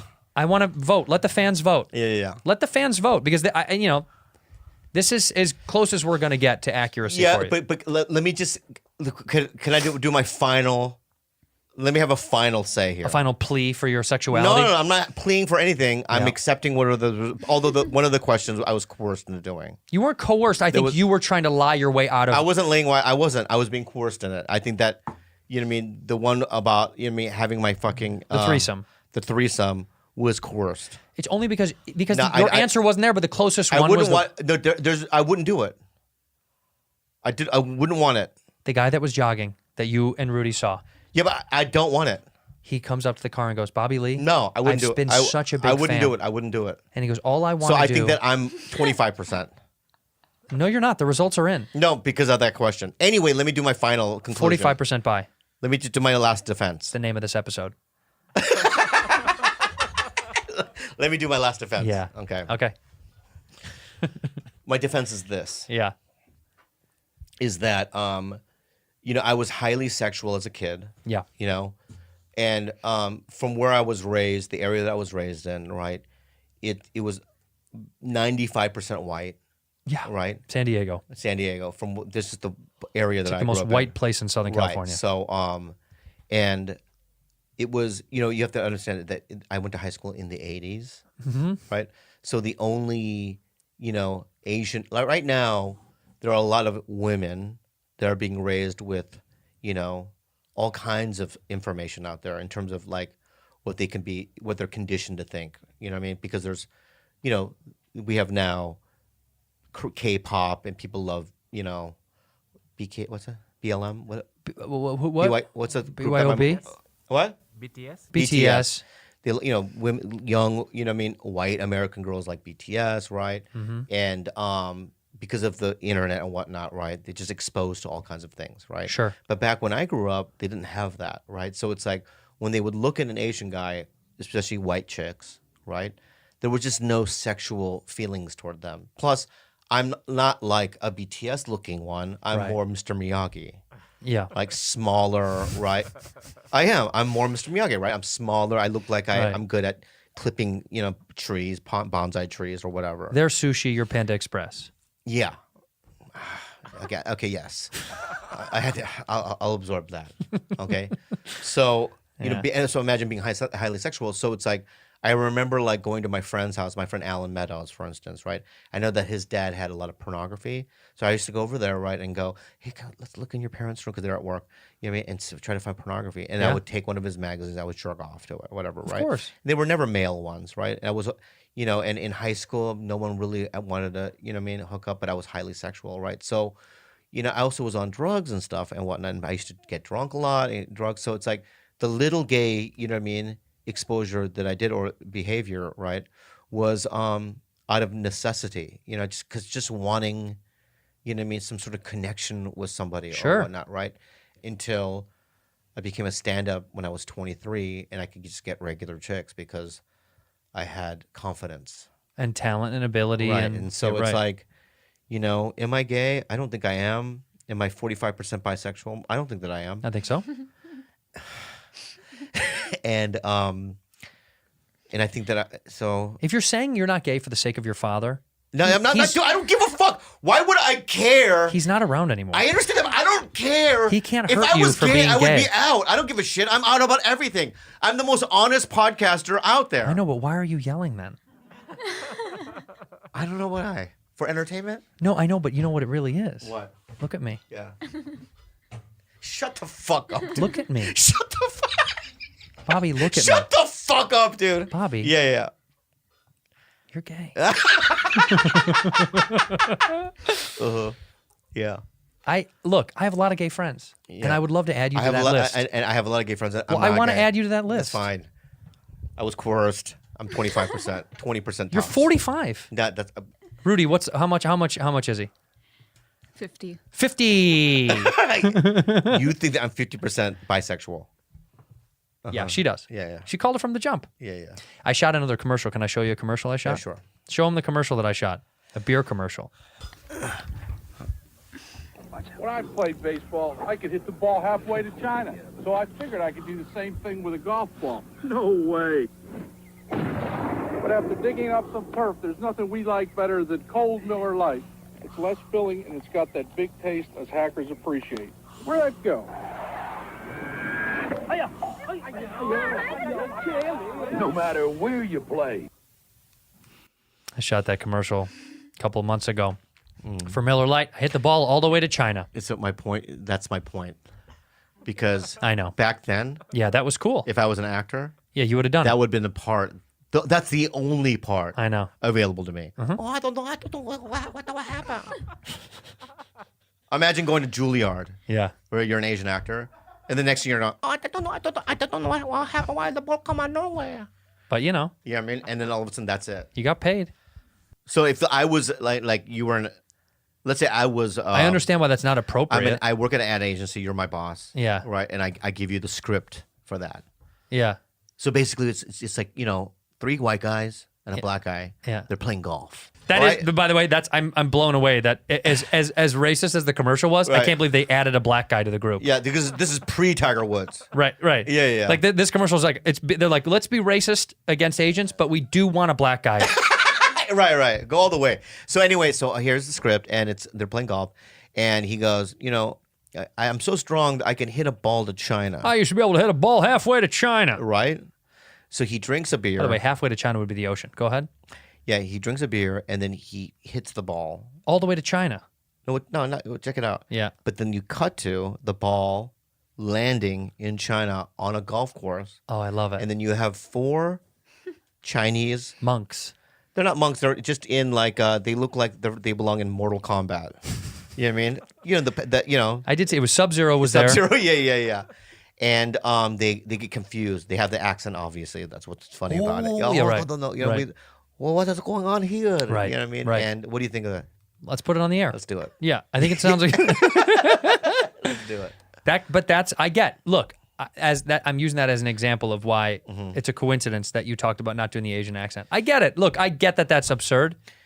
Yeah, it's when you. I get it. But it's back to the coronavirus, the kung flu shit that you know what I mean. People were saying and stuff like that. But that was funny.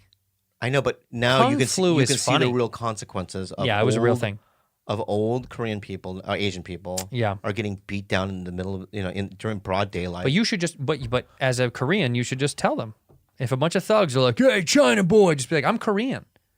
They'll leave you alone. Can we live in a world though that that just doesn't come up? Of course not. Of course not. Why? You're never going to get rid of racism. That's insane. I know it's funny. The country was founded on because racism. I remember last episode I talked about watching Ken Burns' Vietnam. Right. You taught me a lot. But now I'm watching the Civil War. Ooh. But here, so far, boring. Wasn't fun, huh? First of all, right? Yeah. The music. Well, there was no good music back then. That was the music. Right. Right. And it's like there's nobody that they could interview that was actually there. Well, they didn't let black So you have people just make music back historians. then, so you're not going to have any good music yet. That's what I was thinking. That's the point. Now check it out. We have deep philosophical type figures like James Baldwin back in the 60s and 70s, right? Mm-hmm. Just a brilliant writer, right? You have black people obviously are so talented in every area, Okay. right? So you imagine though when you're watching a Civil War documentary of how many of those people that were slaves that were actually geniuses. That never You know what got I mean? a chance to They show their never genius. had the opportunity, to show off, who they are and what Right. they are. Right. That's the fucking crazy part. Well, then they got then that's why the war was fought over that being part of the biggest. Yeah, but we could have lost it. That's what's crazy about it. Well, we didn't. I know, but my point though is that If we lost it, you're saying what would the world be like now? What would America be like? yeah, and also you look at during the insurrection, January 6th, some fucking guy had a Confederate flag just walking around the Capitol inside, Yeah. and you have to realize how absolutely fucking insulting that is. And people still think that way, Sure. right? And it's like You're never going to get rid of it. it's so sad. I know, but let's look at it like this. If we're being serious, Yeah, I'm trying to on be. the scale of racists, right? Yeah. We're good. America's good. Everywhere is racist. We have this weird idea that we're the only country that's racist. I told a joke in my special about in Costa Rica, I saw them beating a guy in the street. Yeah. I asked why. Yeah. And the guy said, because he's from Panama. Uh-huh. Yeah, they don't like him. They don't like him and his collection of friends that come over here. People are racist all over the... Do the Japanese like Chinese? Or the Koreans? You guys like each I other? think now, yeah. Nah. No. Yeah, now. Here in America, but a Japanese mainland, a man that's born and raised in Japan right now, they don't like the Chinese. The whole world is racist, my friend. We're not the only ones. Everyone is racist. Everyone is racist. But I think to get through it, though, We're just good. We need an alien invasion. We show it off more. If we had an alien invasion, I think that would unite us. Do you? Yeah, because it's like if this like Independence Day, Right. if this gigantic alien race came and they were going to devastate our planet, we would have to unify, and then I think that we would get through. So you think we'd come together? I think also it's like there was a lot of like the Vietnam War, right? There was a lot of white kids from the suburbs or the Midwest that never grew up with black guys, right? Sure. But because they were now sent right onto the battlefield, right? They were brothers. They would if one died, they would carry their body fucking thousands of fucking feet Right. to get them into a helicopter. I mean, they would risk their own lives just to save their fellow Americans. My point is that We should all be in the army. no, my point is that I think that we need some sort of outside, element to unite us. Well, so you want to get invaded? Yeah. So aliens should invade us, and I think we'll come together. It would devastate probably most of the planet, but the ones that survived, I think, Would be because we came together over race? yeah, I don't know how funny. That's not funny. It's just an idea. No, it's very real. Are you racist at all, Rudy? No. At all. That sounded really. The hesitancy was huge. No, but Oh, here's the Here we go. butt. This- There's I always love a the butts. I butt. love the butts. Always I a love the butt. butts. I don't. It's my own skin that I don't like. No, Not that's other so people. sad. Crazy. What do you mean you Yeah. don't like your own skin? No, because like when I lived in the Philippines, Filipinos hate on other Filipinos because their skin is darker. Racism. See? So they It's use everywhere. like whitening products and everything. Right. They want more light skin. Yeah. Dude, who are the who are people in the Philippines racist towards? Themselves? And outside of that, who else though? Nobody? Nobody. Yeah, well, it isn't. It's islands, so they're alone out there. That is an interesting thing about like Wanting to skin lighten color. up your skin. Yeah, Yeah, bleaching one's skin. yeah. But that's a big deal in many brown cultures, right? That's like a common theme. And look at Andres. Yep. Andres is a light-skinned Latin person, Yeah. right? Yeah. He thinks, and he said this to me, he's better than dark-skinned Latin people. Isn't that right, Andres? That's right. See? Because he has lighter skin, he thinks he's superior. Yeah. That's real, isn't it, Andres? Yeah. So Andreas, when you're like, if like a let's say just some southern white guy looked at you and go, "You fucking Mexican wetback," or whatever you might say. That's how they say hello. You're right. Would you be offended by that? Of course. But Yeah. you tell him, I'm not. Yeah, I'm Spanish, and then they'd be I like, flew "Oh, my here. bad." You'd say what? I flew here. I didn't wet my back. Whoa! Wow, that's a good comeback. I flew here, first class. What if the plane was warm? What did he say? Oh my! I didn't hear what he said. I gotta repeat what he said. Sure, what did he say? So he did a stock 1950s vaudeville joke. George? Yeah. I mean, I flew here. Boy, are my arms tired. Is what he fucking just said. So going back to King of the Nerd type of shit? Yeah. It's not even but that reference though Ugh, is so fucking old. so annoying. It's like, when stand-ups go, you know what I mean? Don't bother me when I'm working. I don't go to your job And smack the dick out of your mouth. Yeah, whatever, Right. Right. It's like that fucking hack, I'm available for children's parties. Try the veal. Yeah. You know what? When we do a Bad Friends tour, I want George to come open for us. Oh, he has to, MC. Yeah. Yeah. Can you do 15, George? I've got 5 on futons, and then I've got I can get 10 more. We should also Jules, write her a 1 minute bit. Yeah, you have to come. We already Yeah, talked yeah, about this. You have to come yeah. along. Yeah. Would you do perform for how many people do you think we can get in a theater? A couple thousand, two. Yeah, a couple thousand, Yeah. right. So would you perform in front of a couple thousand people?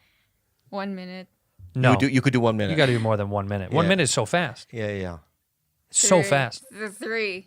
3 minutes. good. Three's Three good. minutes. That's a solid amount. Do you have a joke lined up when right now? Jules, when No. you're bombing, 3 minutes is an eternity. Yeah, it's like an hour. Yeah. It is. You're just in a sea of sadness It's shocking how scary it is when you're keep bombing. It's like when it's silent and you know you're bombing and they hate you. Ugh. It's the worst, and you still have to finish. Ugh. You know what I mean? I can't wait for you to go through that. Me too. Yeah. What would you do? Cry and then run away. No, No, you don't- no. They'll love No, you. no. They're gonna love you. Rudy's got some songs, but you have a presentation today. Yeah, I have I'm another. excited. But get this stuff.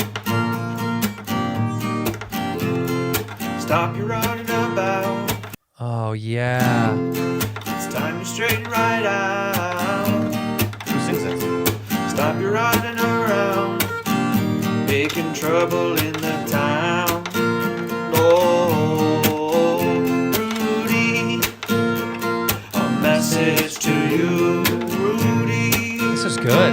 A message to you. Nice. Who does this? Pause it. Who's doing this? Fans, I wanted to recreate because we legally can't play any song on here because YouTube bans us all the Right. time. So the song Rudy. That's a good song. Rudy. Let's hear the other one a little bit.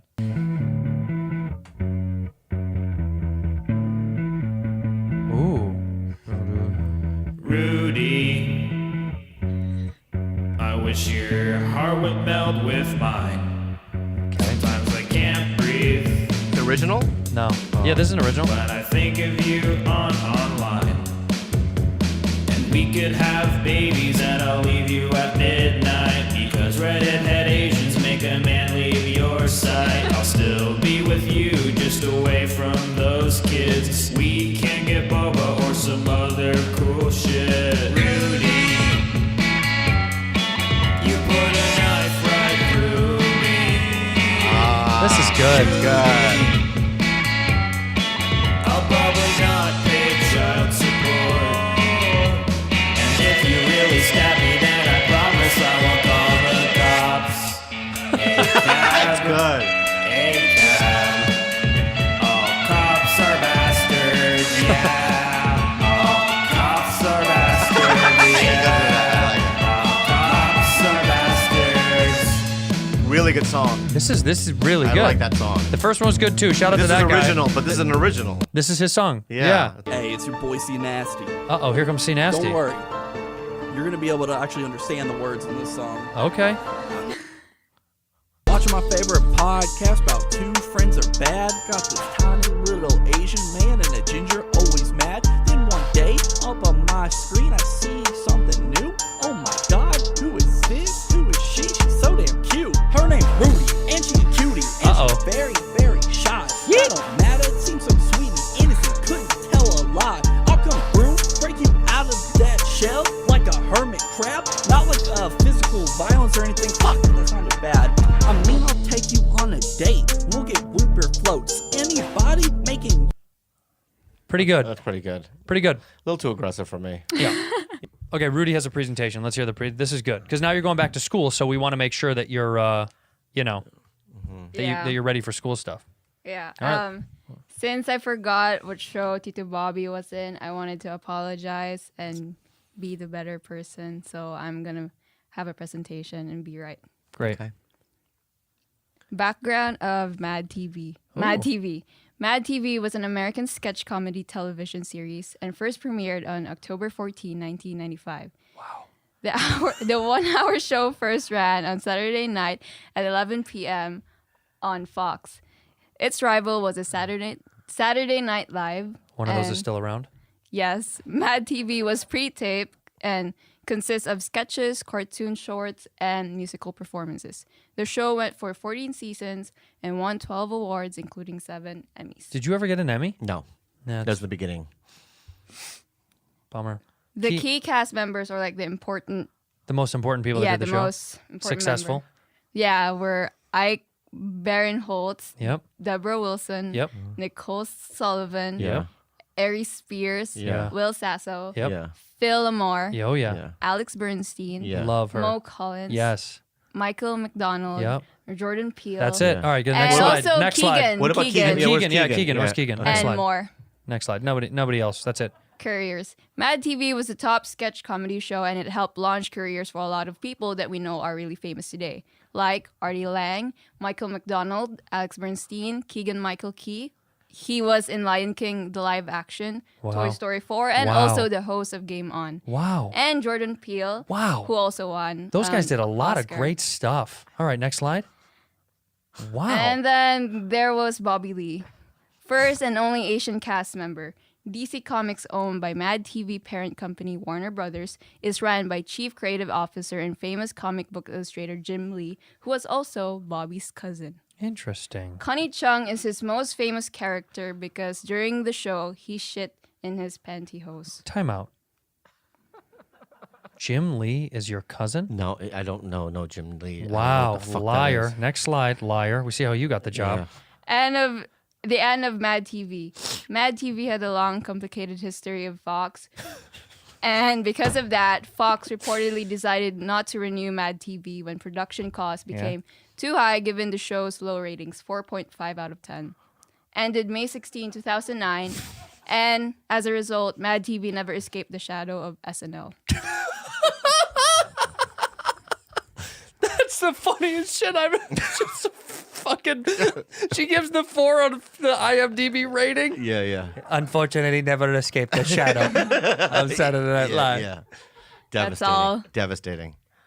You were there for when it mattered, baby. No, was I was in the last of it. No, the last of it was very recently. They just did a season like 2 years ago. Oh yeah. That was. You were in the heart. You were in the heart of it. I was in the heart of it. Yeah. They did it now. They did it again. I know. I did it with comics that we know.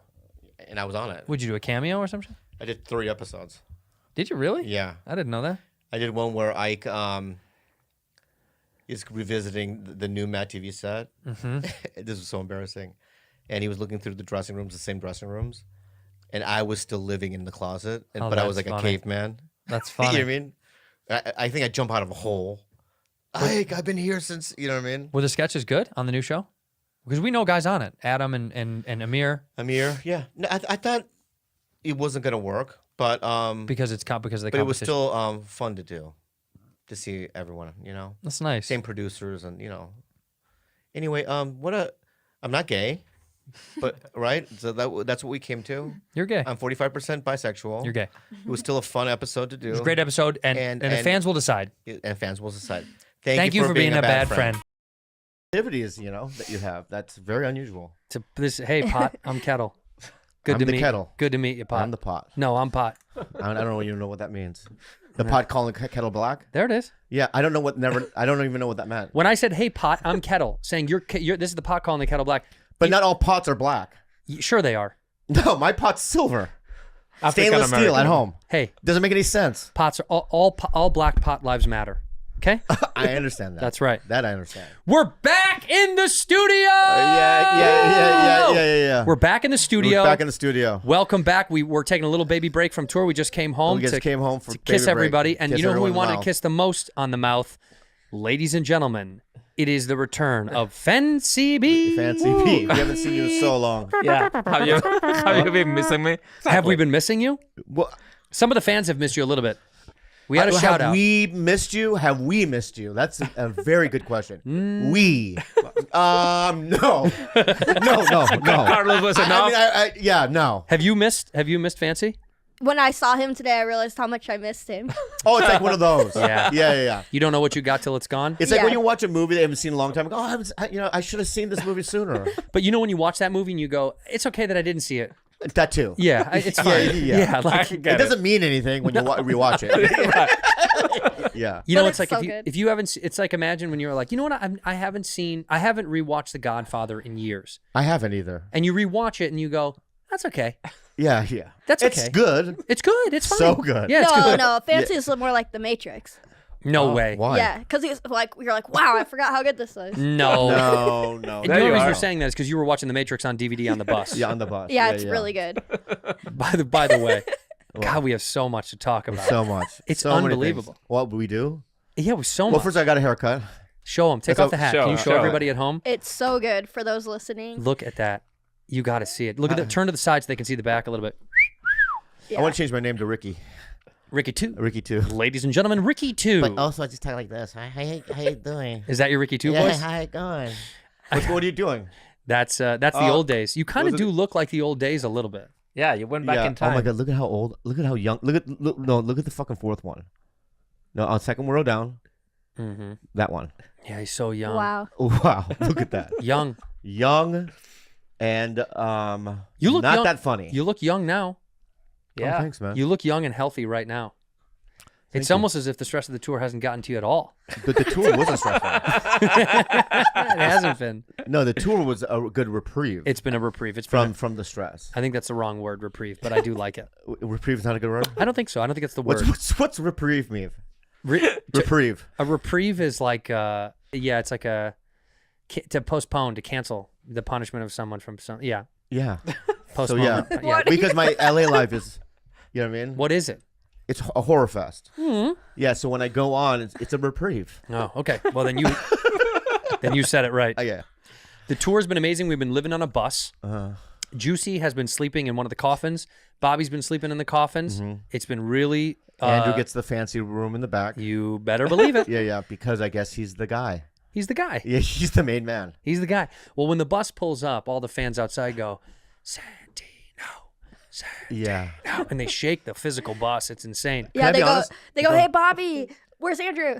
Where's Andrew? You've really heard that? Yeah. Really? Yeah. Yeah, I've never heard that. I never heard that chance. Oh, you're sleeping. Yeah. Also, we did have a guy, shout out to our friend in Charlotte. We said it was Charlotte, not Durham. Was it Charlotte? Papi Chulo? Oh no, Papi Chulo I think was in Charlotte. Durham. Durham. No, it was in Durham before we got to Charlotte. Oh, that's Papi Chulo? There was a Yeah. guy up in the balcony. This is just to inflate Fancy B's huge Spanish head. There was a guy who said, "Where's Fancy B, yo?" And we said, Yeah. "Dude, he had a baby. He's not on the tour." And I said, "What's your name?" He goes, "Papi Chulo," in Durham, North Carolina. Yeah. And I was like, "What do you do?" And he's like, "I'm a DJ." Yeah. He's the only Latin DJ in North Carolina. So Right. Yeah, we Hireable. We met a lot of you guys, and thank you guys so much for coming out. It was really interesting to see the variety of people. tons of different kinds I of mean, folks. you got the little ones. little You, ones. you got the big ones. You know what I mean? We got the big You ones. got the jigglies. What's a jiggly Jew? What, a Jew? What? I said the jiggly Jews. Yeah. We got skinnies. A lot of skinnies. So we got the variety of them. We have different sect from different walks of life. We have different races, classes, socioeconomic statuses, Yeah. heights, weights, Sexuality. genders, sexualities. Yeah. Two blind guys that came together. A deaf guy with spinal bifida in his spine. He was the best. Yeah. Marcus. Marcus, yeah. Shout out to Marcus. Is that where spinal bifida is, in the spine or somewhere else? I think it happens back there. Spinal bifida. It's in the spine. It's in the spine. It's in the fucking word. How mean would it be if it happened somewhere else? Spinal bifida. If you had if you had it on your shoulder, that'd be weird. It's my rotator cuff. Is that the spine? Spina bifida. It's spina, not Oh, not spinal. It's a birth defect in which an area of the spinal column doesn't Well- form properly. So why wouldn't they call it spinal bifida? Yeah, they should. You're right in this. I know I am. Leaving the section of the spinal cord and spinal nerves exposed through an opening in the back. Spina bifida occurs in 1 in every 2,000 live births in the United States. Most common central nervous system birth defect. 1 in 2,000. That doesn't seem. We could have got it. All of us We could've- could have fucking got it. Oh my god, 1 in 2,000. Yeah, pretty common. What else is Down syndrome? What's Down syndrome? 1 in what? What's the commonality of Down syndrome? I just want to know the percentage. What do you think that? Well, before he types enter, what do you think it is? Down syndrome is 1 in what? I say 1 in 60,000. I say Oh. 1 in 150. I was gonna say 1 in 4. Okay, each year, 1 in every 700 babies. Wow. Wow, 1 in 700. We could have had it. Each year, 6,000 babies born in the United States have Down syndrome. This means Down syndrome occurs 1 in every 700 babies. Wow. Does that seem the odds? It seems more. That I thought it'd be in the. I don't know. Maybe yeah. Like, Maybe. because when you It just a lot. they don't all make it. Whoa, wow, how negative, Nancy. Wait, what? You know what, You're dude? This a is wet blanket. Dude. it's What do a you mean? They're gonna comedy make it. show. This is a I want them comedy to make I'm it. saying man. make it to full term. Okay. How do you know this? Well, he just had a baby. You're right. Do you do all the genetic testing on your baby to find out the health? Yeah. 10 fingers, 10 toes type of thing? Mm-hmm. And then, so when you find out all that stuff, did they tell you any negatives whatsoever before the baby was born? Yeah. What they was, do. is there something wrong with the baby at all? No, that's But- why she's here. No, but I mean, is there anything that she has that they're like, well, this is a thing, but who knows? No? No. Other than being your child. Right. It's like, But could they be wrong? Like they do the genetic testing and then it comes out and then there's Whoops. a bunch of there's some oops going on. I Whoops. don't know. Maybe. Can you? I'd be so mad. Do you think his kid's gonna be good looking when she's older? Like, do you think? What are the odds of his baby being good looking? She's gonna be like, I know what she's gonna look like. A literary agent. A lit agent. A lit agent. Oh my god. What's that? Like a librarian. Like a librarian. It's a nice way to say librarian. Yeah. A lit agent is Don't someone. get angry, dude. Oh, you think she's gonna be Kate Moss? There's no way, man. You think she's gonna be Kate Moss? By There's the way, no way, man. Bobby could have used a more current reference, but Kate Moss. Yeah, I don't know anything, but Everyone listening right now doesn't know who that is. That's what your that's kid's gonna look like. that's your daughter, dude. There she is. Hi. What's your kid's name? The librarian. Perfect. Perfect. Yeah. Yeah. Hi, welcome to Bakersfield Library. I'm the librarian. Hi. Is Andreas your daughter? Yes, fancy as my father. Wow. Well, I'm Bob. Are you looking to check out a book, or you can leave? No, I was his boss. Like we worked together. Oh, what did you do with my father? He ran the boards. He was very boring. Yeah. I will tell That's you Kate something. Moss. Dude, who doesn't know who Kate Moss? Look how hot she is still. I think young people don't know who Kate Moss is. Well, give me a modern day supermodel. Brady's wife, Tom Brady's wife, ex-wife. Yeah, but you don't even know a name. That's why Kate Moss was the easiest thing I to don't know say. the name right now because my brain is scrambled eggs. But what is her name? What's Tom Brady's ex-wife? Giselle Bundchen. Oh, Giselle Bundchen. Well, I hope she's hot with a name like that. So, Jess, how have you been liking the tour? It's been amazing. I feel like as on the bus, it feels like a sleepover every night with two of the funniest people working. today. Who? Carlos and McCone? No. Easy setup. Carlos is, oh my God, he's just on my last nerve, huh? So you're done with Carlos. I mean, we still have to keep doing it with him, but man. I've heard something from Carlos. What did you What hear? did he say? Said that Bobby kind of like yelled at him a couple times. Oh, I snapped. He's getting yelled at. Yeah, Yeah. I snapped a couple times. He's getting yelled at. That's his job. I hit him in the head. You One morning. violent with him? Oh, one time. Oh, yeah. when he was in the way, I heard the story. Yeah. You were trying to go to the bathroom. Bobby comes out every day in his underwear, just his underwear. Yeah. And by the way, looking real fit these days, looking Yeah. skinny because we're only eating once a day. And I know. Carlos was in the walkway. Now, the walkway on the bus, for people that don't know, have never been on this, it's extremely small. It's maybe like 1.5 feet wall to wall. It's not big. So you have to skinny through. And Carlos was standing there, being a Carlos, staring at the microwave, which is weird. I don't know if he does that every day, but he was staring right at the microwave. And Bobby couldn't get through. He said, "Excuse me," and he didn't move. And "Excuse me," and he didn't move. And I whacked him. And he whacked him. I whacked him once. He smoked him. Yeah. He hit him pretty hard. And Juicy was busy staring off into space because that's what she does most of the day. And so nobody saw the crime. I So- did not. I didn't even know about this. Well, now you Carlos know. has the only bunk that's on a second level too, which I think is hilarious. Yeah. We all get into our beds pretty easy. He has Yeah. to like climb up. There's no ladder or steps. It's Does like he- a bunk bed without any stairs. Does he let down his hair on the side? The Rapunzel you? Do you ever climb up his hair? I see it hanging down, but I'm not touching it. And he's improved though. I mean, he before, like in the beginning, he was lazy. Yeah. I mean, Yeah. real lazy. No, Yeah. but he's helping us out a lot. But now he's killing it. I love him. He has a real 180. Because remember in the beginning he would get drunk Every day. and then he would say crazy things. Every day. Yeah, like he would. I know he would scream out crazy things. I'm not gonna get to say what he said. He would scream out No. real crazy shit. Crazy things. I feel like you were kind of like, say it. Yeah. I would say it again. Say that crazy cancelable thing again, right? And he would say it. And then we'd all be like, why'd you say that? Why would you say that? And then we caught Carlos on his birthday night. We celebrated his birthday on the tour. Nashville? In Nash Vegas. Yeah. And I got to tell you, he got so tanked, he was crawling on the floor of the floor. bus. I Yeah. thought that was funny. Yeah. That's pretty it funny. was. Almost got him fired. Yeah, almost got him fired. You kicked him a little bit. I kicked him as hard as I Then could. you saw him in an alleyway with a woman. He was kissing some girl in an alley in an alleyway. without any exaggeration. Yeah. Against a dumpster, against a trash can, was pushing, not pushing, but the girl was leaning against trash and he was kissing her. Yeah. So what does that say about him? Yeah. She was pretty though. She was out of his league. I don't know. Raya? I think Raya did. I think it was Ryan. Yeah, he Yeah, Ryan it had to did. have been. Yeah. But yeah. he's been a good little boy helping us so much. It's been wonderful. We could And- talk about the your episode a little bit. You want to talk about my episode? I mean, your little episode. Let's talk about it.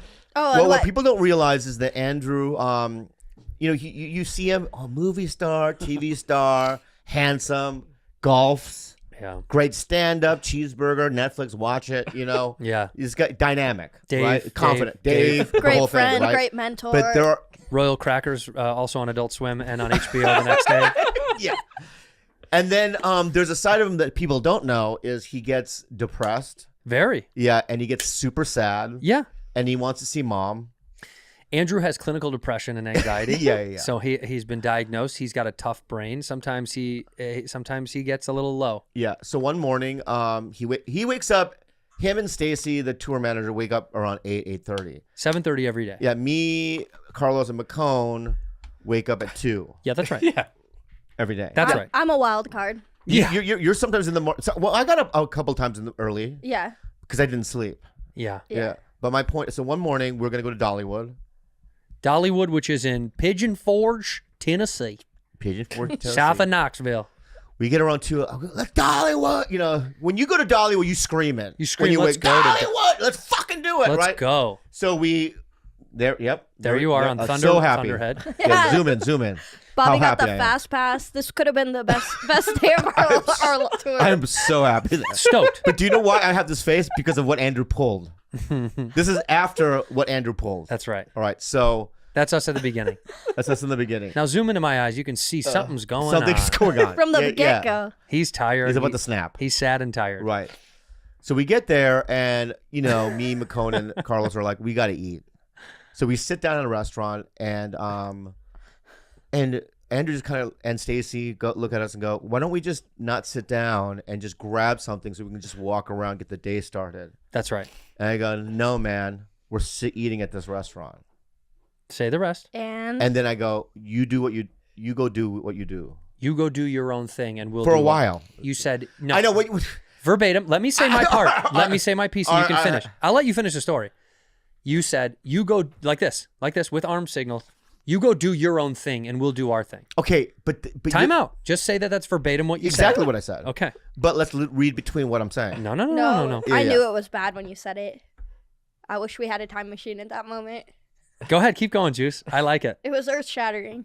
You go do your own thing, and we'll do our thing. And then the look in your eyes was like a switch. And I was like, I hope I see him again. By the way, we got to get you better switch sounds. Let's hear it again. That's pretty. That's not what good. they sound like. That's not what a switch. It's more like. Yeah. He flipped a switch. All right. So anyway, so I said, "Why don't you go do your own thing?" What I meant was, while we're eating, go do your own thing. I'm sure a lot of people. And after we're done eating, we will regroup. You didn't say that though. Yeah, but that's what I meant. See, this is the problem though. When you say something, people are going to take it as you say it. So for you to go, but I was thinking it a different way. But that's not how you said it. It's like Hitler. No. Hitler. Why?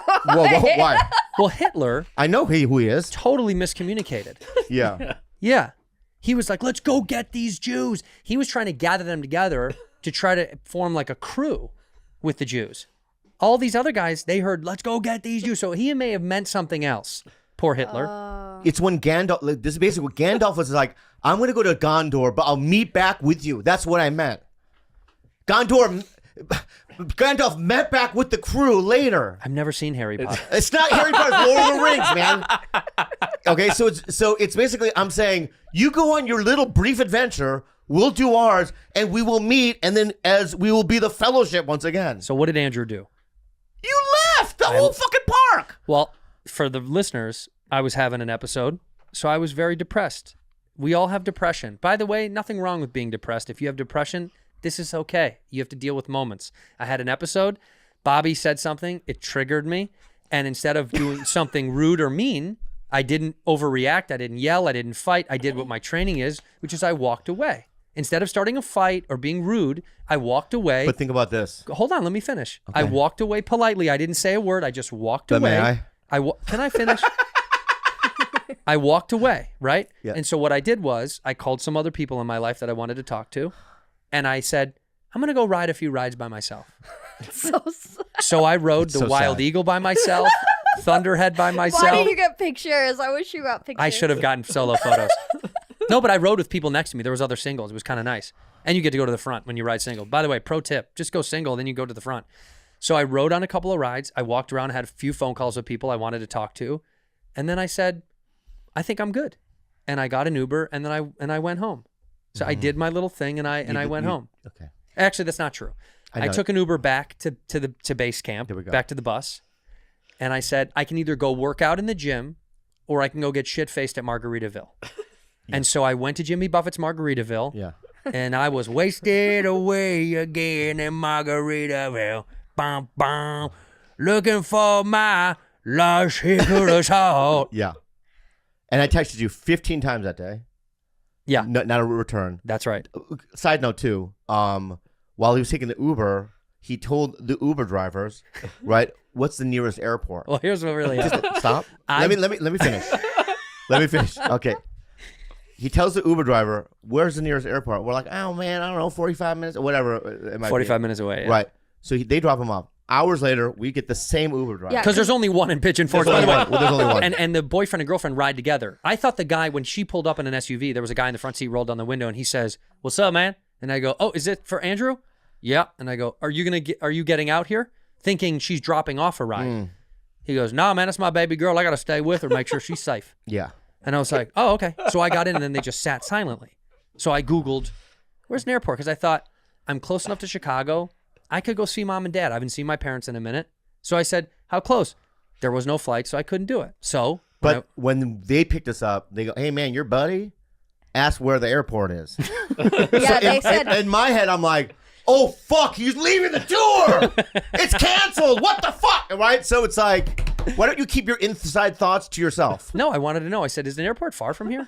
So that they said your friend. We picked up your friend earlier, and I said he was our friend because I was pretty mad at you. I felt abandoned. I felt abandoned too, and then and then it got worse for me that night because he wouldn't talk. Then we went to Alamo. Yeah, that was crazy. And we walk into the restaurant. There's a restaurant in Pigeon Fork. Steakhouse. At Pigeon Forge, the steakhouse, Alamo Steakhouse. Alamo Steakhouse. And the fucking host, who's like an older lady, looks up at me and she goes, Harold.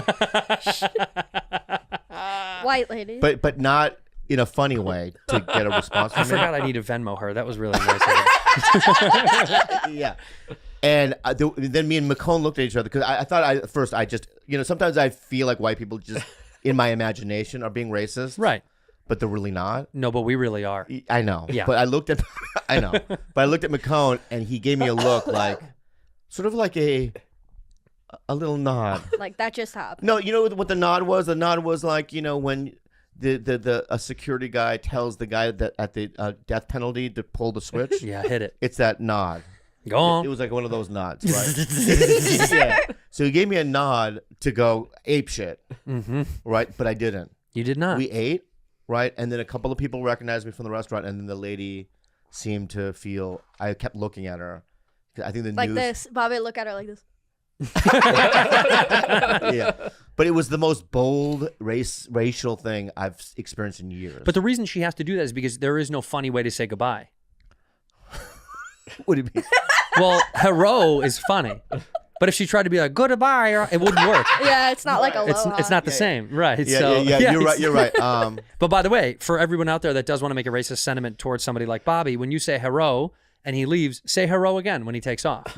Just let it land twice. Or she could do a bow and go bye bye, adios, or something, right? But it was like blatantly. But you know what? The food was okay, and then I didn't see you until the next day. The next morning, because so I went out to Margaritaville and got tanked, and met up with some people next to me and just talked. Had a nice afternoon, watched the basketball game, which is what I wanted to do.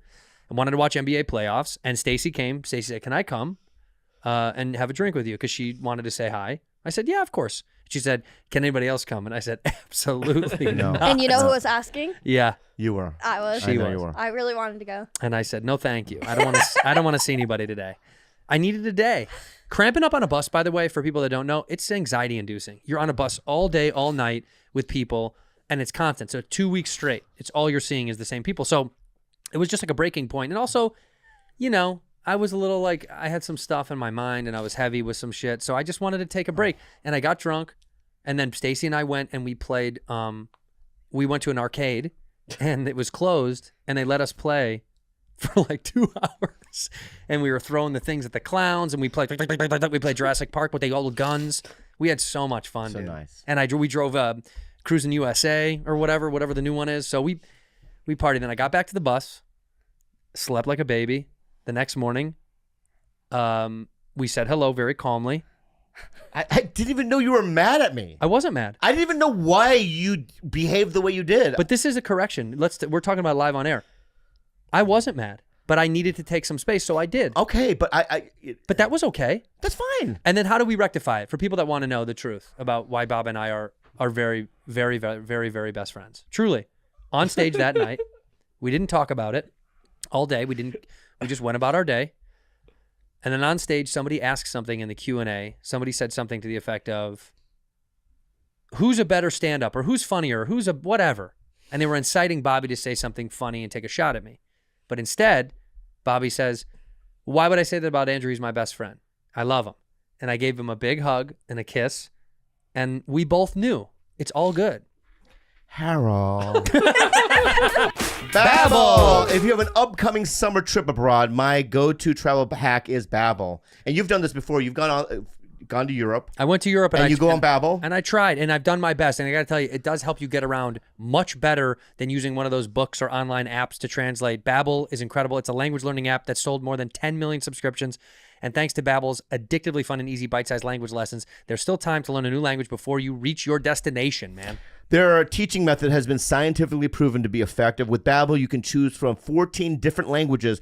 Plus, Babbel's speech recognition technology helps you to improve your pronunciation and accent. I got to tell you, other language learning apps use AI, and you can tell when you try them because they stink. Babbel lessons were created by over 150 language experts and voiced by real native speakers, not computers. You're going to get someone that actually sounds like fancy if you want to go to Spain and sound like fancy. Plus, Babbel's speech recognition technology, they can improve your pronunciation, your accent. So many ways to learn with Babbel. In addition to lessons, you can access podcast, games, video stories, and even live classes. It comes with a 20-day money-back guarantee. Right now, get up to 55% off your subscription when you go to babbel.com/badfriends. That's babbel.com/badfriends for up to 55% off your subscription. Babbel, language for life. The shows blend together. Like, I don't know what. We hit so many cities. We hit a lot. That you don't remember them. You just, I thought Nashville was a great one. Dude, we played the Ryman at the Grand Ole Opry. It was awesome. Oh, my unbelievable. God. That was cool. Everyone came out. We made up a song about Kid Rock that night. We shouted out Kid Rock. Yeah. We also, we had some really, really good nights, some really fun. You guys didn't go to Graceland, which is insane to me. I went. I was there the whole time. They didn't go. I slept. I can't believe you didn't want to see Elvis's crib, dude. They showed you the toilet that he died on. And there is a guy on there who reenacts it. Did he really die on a toilet? You press a button and a guy, kind of like a dunk tank, at the clown. Yeah. You press a button and he has a peanut butter and banana sandwich and he keels over. And he falls in the exact way that Elvis fell. But was he on drugs? I mean, I don't know exactly how he died. Yeah. Yeah. He was on drugs. He had like 850 pounds of shit inside of him or something like that. Oh, that'll do No, it. look it up though. He had like tons and tons of red meat like jammed and jarred in his body or something weird like that. They when they presented on tour, we had a private tour. This young girl gave us a private tour, which was awesome. Yeah. But they paint it in such a different picture. What? They're like, well, Elvis took a sleeping pill. No, really? But he needed it. He needed those it because pills. he was just going and going and going and going. For the people. He was just a spending man his of the whole life people. for the people. He Priestley was needed found unresponsive. Grace and his then fiance Ginger Aiden found Presley lying unconscious on the floor of the master suite bathroom. He was rushed to the hospital. Pronounced dead. Yeah, they don't paint it that way.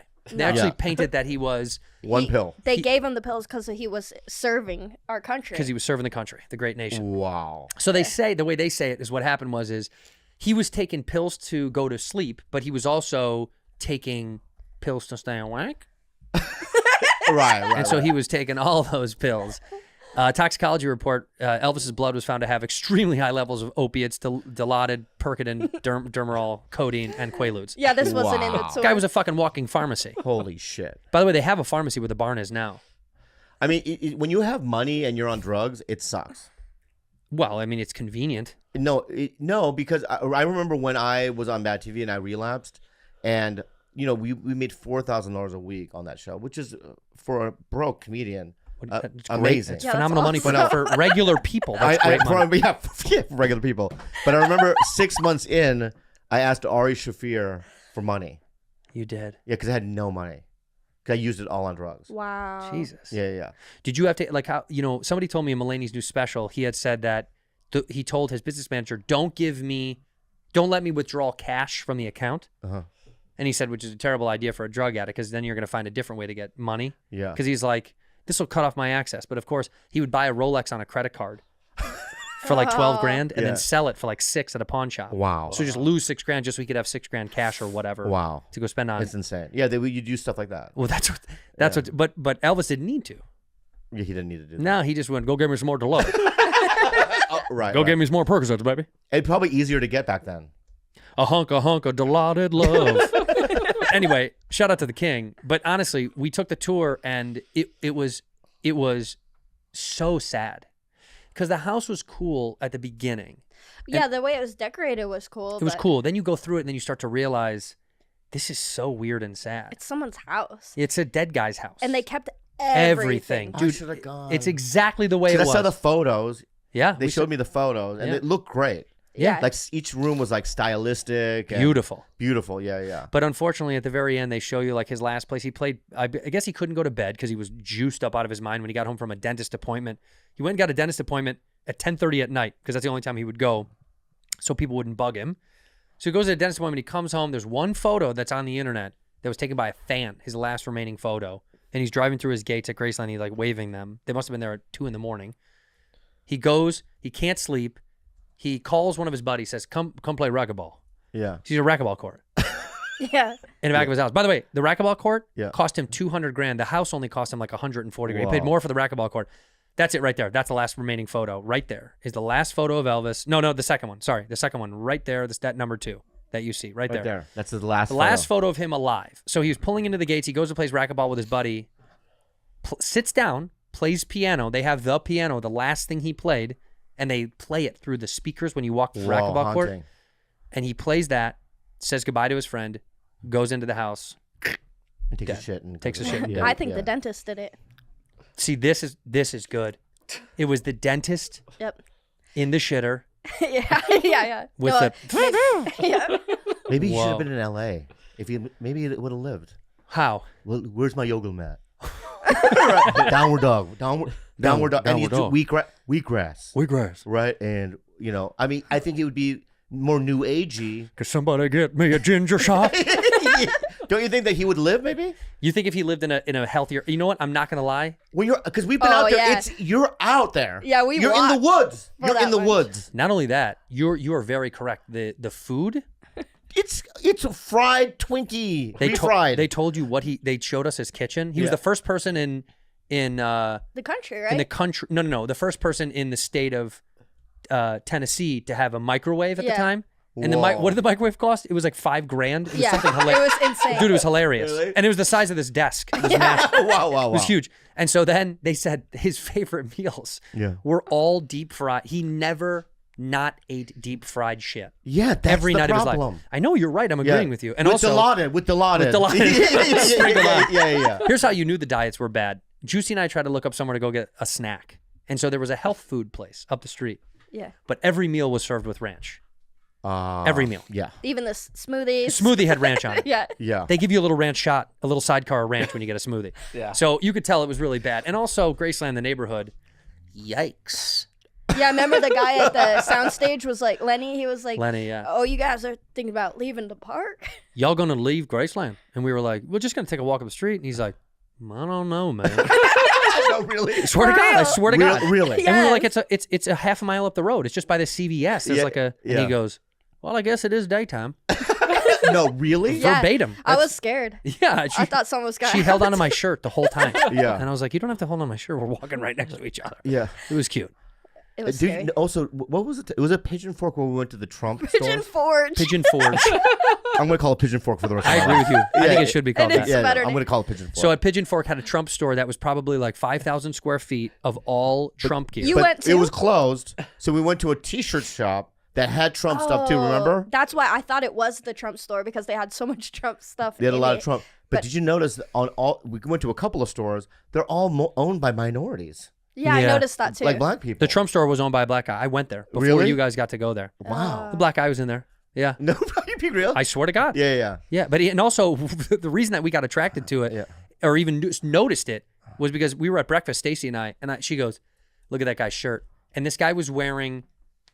It didn't look like a shirt. It looked like a cape, a Confederate flag, half American flag, cape. That's what with the black guy. That's what the black guy was wearing. No, it was a white guy on the street. But I looked at it and I was like, where the fuck is that from? And then she's like, there's a Trump store right there. Right. And I was like, no shit. What was the black guy dressed like? Well, he didn't have any clothes on. He was like, I ain't wearing this shit. Yeah. No, honestly, it was really kind of, he was just a t-shirt and jeans. But a piece of me thought, does he own this store or is he working here? But then I thought, he must own this because he wouldn't want to take this job if he, I don't know, man. But he probably wears like a red, white, and blue like button up. But there's Confederate underneath flags it says BLM. everywhere. Yeah. He has a BLM fucking t-shirt. Yeah. He's probably like a closeted, you know what I mean? Closeted BLMer. Yeah, but he has to wear the garb. But let me say this, all joking aside, the South was filled with wonderful people, amazing fans of people that we loved, and it was awesome to see everyone. It was amazing, dude. Yeah. Also, something I want to say, that's when we were in Dollywood, 15 years ago, man, if I went to Dollywood, man, they wouldn't let you in. Back then you couldn't bring an Asian. Oh, yeah. Bobby They got probably wouldn't recognized so but many it was times. like the love that I Yeah. felt in Dollywood. I was just like, oh, we're reaching Everywhere. People It's, would come it in was on the roller great. coaster, you know, the cart comes in and we're waiting next to get on it, and they'd pull up like, and they'd see Bobby. And That's then, awesome. Yeah, It was great. I was just like, wow, this is the power of our show. This is how you know we're in a good place. The cop, when we walked in, was like, Oh, I remember that, He goes, yeah. I love bad friends, man. Oh yeah, right when we walked. We into took a the picture gate. with the cop. And he goes, whatever you guys need. I love when they say Well, that. when he said that, I got nervous. I didn't like that. I didn't like it. No, it was. We had a really good time down there in the South, and also in the Great Midwest. Detroit showed up like crazy. The craziest thing we're not even saying. We're forgetting so much because there's so much that happened. A dude got engaged. A dude proposed to his wife in Atlanta. Oh yeah. Oh. A guy at remember the that. second show in Atlanta came up to Carlos and says, "Hey, can I propose to my wife?" And Carlos was like, "Are you full of shit?" Because sometimes you have people that are full of shit that just want to get on stage, like the surgeon. Oh yeah. Didn't you want her to say no? I'm so bad. I so badly wanted, dude. How I would have been in your face to that guy. It'd have been so funny. if In your fucking face, loser! If Like she I would have smacked fucking the went ring. crazy, dude. He bent down on one knee and he was shaking, visibly shaking so much. I mean, like this, like trembling. His hands. Yeah. And he pulled up the ring and she was bawling, and it was nuts. She got married. They got engaged at a bad Let me friend's ask show. you this. Beautiful. Is she saying yes because of the pressure of the crowd? Probably. Yeah, that's why he did And do it. you think in the car ride's like, I was just joking, you know? And he's like, well, baby, I love you. And she's Yeah. like, I like you just fine, but don't do that at Bad Friends. It's funny that because we would have people come on the stage and they would get nervous a little bit. Yeah. Yeah. Yeah. I found that to be cute. It was cute. We had a couple of weird instances. Somebody brought their kid twice. Oh my God. Somebody brought like a 14-year-old boy, which was like, that's a little young. Yeah. 11-year-old girls. An 11-year-old girl Yeah, and it her was- dad yeah, came to the yeah, show. it It was was so fucking weird. weird. It was very weird. Oh, I can also say, did you guys know? But thanks for being fans. Yeah, yeah. I should say. We also learned that if you show the inside of your asshole, it's a $10,000 fine. Did you know that, Fancy? Are you broke? We had to beg. Yeah, So not in only Atlanta- did he beg, but Andrew was wearing the shirt of a woman. A woman. I made Bobby take his shirt off and give it away one show. Oh my God, that was His favorite His shirt. favorite shirt. He loves it. I was in the worst mood after that. I know. Remember that? Oh, and I then a snapped. girl, a woman who is well endowed. That's a nice way of saying it. In her chest. In her chest. Thank you for the clarification. Said, I want your shirt, Andrew. And I said, well, get up here. And I take off my shirt, only to be fair to Bobby. And she goes, you got to wear my shit. And I was like, your tits are way bigger than mine. Yeah. And she goes, too bad. So I switched shirts, but it's a crop top, right? So I'm wearing Yeah. a crop top to end the show. It fit you snug. But it fits me super snug. And then so the show ends. I don't have a shirt. We're backstage saying hi to some people. The tour manager, Stacy, calls us into the office, like the principal's office. Oh my God, it was and Bobby and I, like children, with our tails tucked between our legs, go to apologize. I don't even know what I did at that point. Bobby is begging for forgiveness for showing the inside of his asshole. I'm wearing a woman's crop top glitter T-shirt. With a turtleneck. With a it's like a turtleneck. tight. So Long this And then, guy, and I go to the guy, the manager or whatever, right? Is that Yeah. it? Yeah, and I go, I didn't know that you couldn't show the inside of your asshole. Yeah, and he you- looks at me and goes, you knew. Yeah. And I did know. You go, I thought you said don't show penis. I didn't know penis and butthole were the same thing. And he goes, they're the same thing. And then we all wanted to make a joke so bad. so bad. Well, because fundamentally, no, they're not. They're not the same. They're absolutely not They're the same. not. A penis and a butthole are not the same thing. One of them poops, and the other one is your butthole. Okay? Yeah. It was so obviously that this is not the same thing. And when he said that, all of us looked around like, Don't don't do say it. Don't say fucking. Yeah. But $10,000. we had to beg this guy, who's go- very, and thank you to him, Thank by the you, way. Yeah. thank Because you. he was like, I'm going to clip you guys 10 grand. And we were like, please don't do that. Because we're going to do this a lot more on the tour. Also, ass is okay. Ass the is- whole 10 grand. 10 grand. That's insane to me. That's Yeah. more than any prostitute. Bobby goes, I don't understand. I've been completely naked climbing up walls in comedy clubs across the country. This has never happened to me. Did I say that? Yeah. Oh. We did the math backstage. You would be the most expensive escort in Atlanta. 10 grand for your just to Just show for a your hole. butthole? But it's not even my fault. It's your fault. Yes, it was. Yes, it You was. tell people to. Bobby's gonna show the butthole. I don't say it Everyone that goes, way. yay! I do it. 10 grand. This is how I do it. I say, you guys love Bobby. Yeah. You love Bobby's butt? Yeah. You want to see it? Yeah. You want to really see it? Yeah. Bob, give them what they want. And you don't have to spread it, but you do. You spread But it. let me ask you, as a comedian, though, as a comedian. Of course, the butthole's you funnier. show the hole. You have to show the hole. The hole's funny. Ooh. Yeah. Ass, chuckle. What Chuckle. if you wore underwear with your butthole imprinted on it?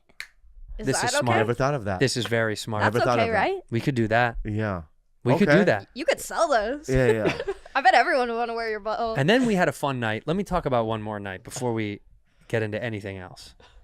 We had a wild night in Louisville, Kentucky. Oh my god. What happened? There I don't was remember. no food, right? Yeah.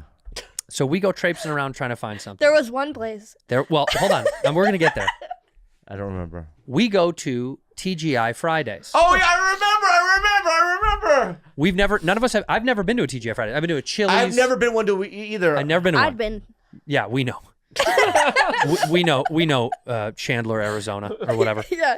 I remember. So Bob and I said, well, it's the only thing open. I've actually never been to one. I've been to. So how do I order? Wait. Huh? Also, it's Carlos's birthday. Yeah, Carlos's birthday. But also, when I order, how do I order? This is how Bobby orders. Hi, how are you? Oh, good.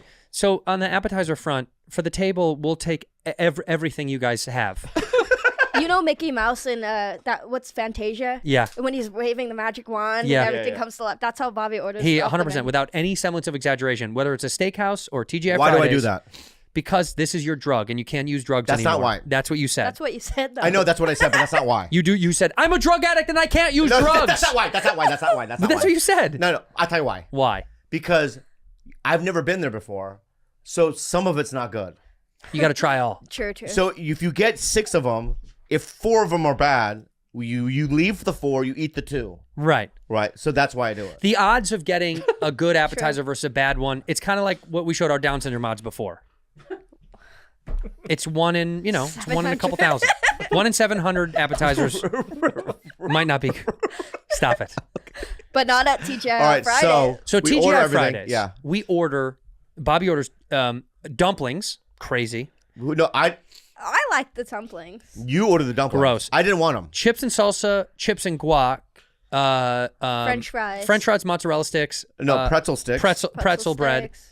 Anyway, 15 things before we even get to the meal. Yeah. The young woman that's working there, and this is no shit on anybody that's working there. They were all very nice and polite. They bring the chips over. We start to snack. The chips are right next to me. Now I hear, Yeah, and it's not me farting. and I thought it was him farting. It wasn't me farting. Yeah. And I hear, And I'm I like- slowly, you look at me and I slowly go, yeah, I hear it too. I go, am I crazy? I looked at your hands because I go, are you moving something on the table? And you go, what is that? And I go, what the fuck? I lift up the chip basket, and underneath the chips is a huge living fly. It was this, I'm not kidding. This big. It was fucking huge. Yeah. And it was on its side going, Kill me. Kill me. No, it was basically, I ate some of the chips, right? I'm taking a nap. You know what I mean? I'm supposed to be in the guacamole. Yeah. So we immediately go, oh, fuck this shit. I'm not eating. This is insane. It just turns off every meal. Oh, come on. I don't want to eat. I go, we got to get out of here. I'm not, if that's there, if that's in the chips. What's in the food? What's in the burger? Yeah. You don't even see what goes in there. Yeah. So we say to the woman politely, I think we're going to pay for what we've got and then leave. And she was like, oh, yeah. And we were like, there's a fly here. And we show them. They see it. And the manager, too. The manager sees it. Yeah, there's a fly. And he's like, all right, well, pay up. He made us pay. Yeah. Wait. Pay up. We didn't just pay for the appetizers. We paid for the meal we ordered. The meal hasn't even come yet. We paid for the whole fucking thing. Bobby paid $126 for TGI Fridays. Oh, my God. And we walked out. So then we said, what's going to be open? This is going to make me so mad. Love it. So nothing is open. This story. I remember this story. The cop, as we're walking south, we see that there's a McDonald's. I said, let's go to McDonald's. Bobby walks at the pace of an 84-year-old with a walker. Without tennis balls. But you walk like you're skiing. I walk like a kid I walk like a guy with a destination. I want to get there. No, there's like a medal involved with you. Yeah. I mean, you're going to get the gold. You know what I wanted? Yeah. The golden fucking arches. Yeah. But what happens? I got to the window, and the walk-up window was open, and when I got there, he goes, we're closed. I go, well, can I put in an order right now? And he goes, you got to do it right now. And I go, you guys, I'm yelling, I'm calling you guys, we got to order now. We ran. They started running. And then the manager comes out and he goes, too late. and close the window. Yep. And now I'm like, Damn. you fucking turtles.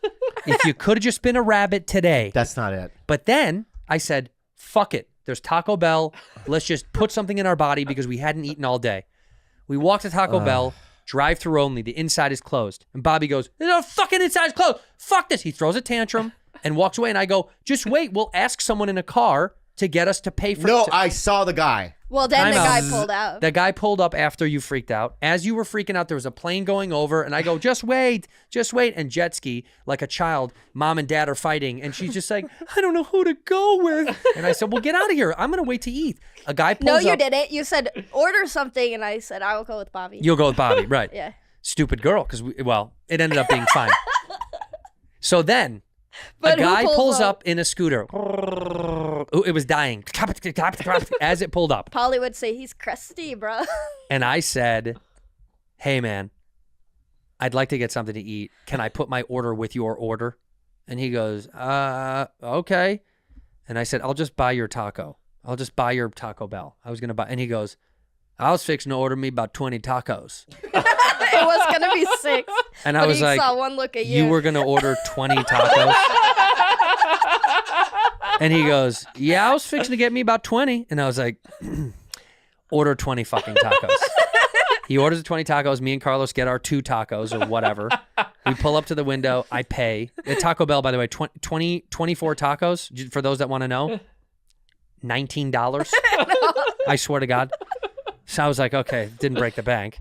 So we pay, and we're walking back, and we're eating. And Bobby and Jet Ski walked away without having Taco Bell. Instead, DoorDashed White Castle at 4 a.m. Yep. And had some sliders. So it worked out. I had other things go. It wasn't because of I hadn't eaten all day. Okay, I had other things on my mind. So what some bad happened? Things. What happened was a Dollywood to you. You had a little Dollywood then. Yeah, he did have a Dollywood, but I went with him. That's right, you did. You know, you're such a little sweetheart.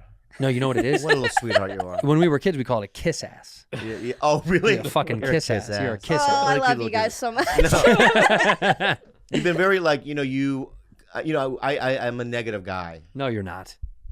You're not. No, I go through negativity in my mind, though. You go through phases. Phases of negativity. And when I'm in those phases, you're very good at like being, there's not a bad bone in your body. You looked at me and you go, get out of here. Go get Taco Bell. Yeah. Get. Yeah, I did that, right? Like I was like the dog in Old Yeller. And you know what that Yeah. dog did? What? She put her head down, put her eyes up, and just kept walking behind you. Yeah. You're a sweetie. We had a long walk in silence, but I felt like it felt like good to be there next to you. Yeah. Because I could tell you were going through something. No one walked next to me when I was going through it. When Yeah, I had my but- Dollywood. Because you left. Stacy did. You have to. You have to. Yeah. You got to go sometimes. I also want to. So we both had a Dollywood Yeah, moment. and I look through life sometimes in your lens, the way you see it. Yeah. And it makes me grateful. Oh, that's Because so a lot of nice. times, we've been at it for a long time, and they're just, we just get hung up on things, And when I look at you, and how positive you are, I just think without you on the tour, it would be Way harder. Way harder. I agree. Likewise.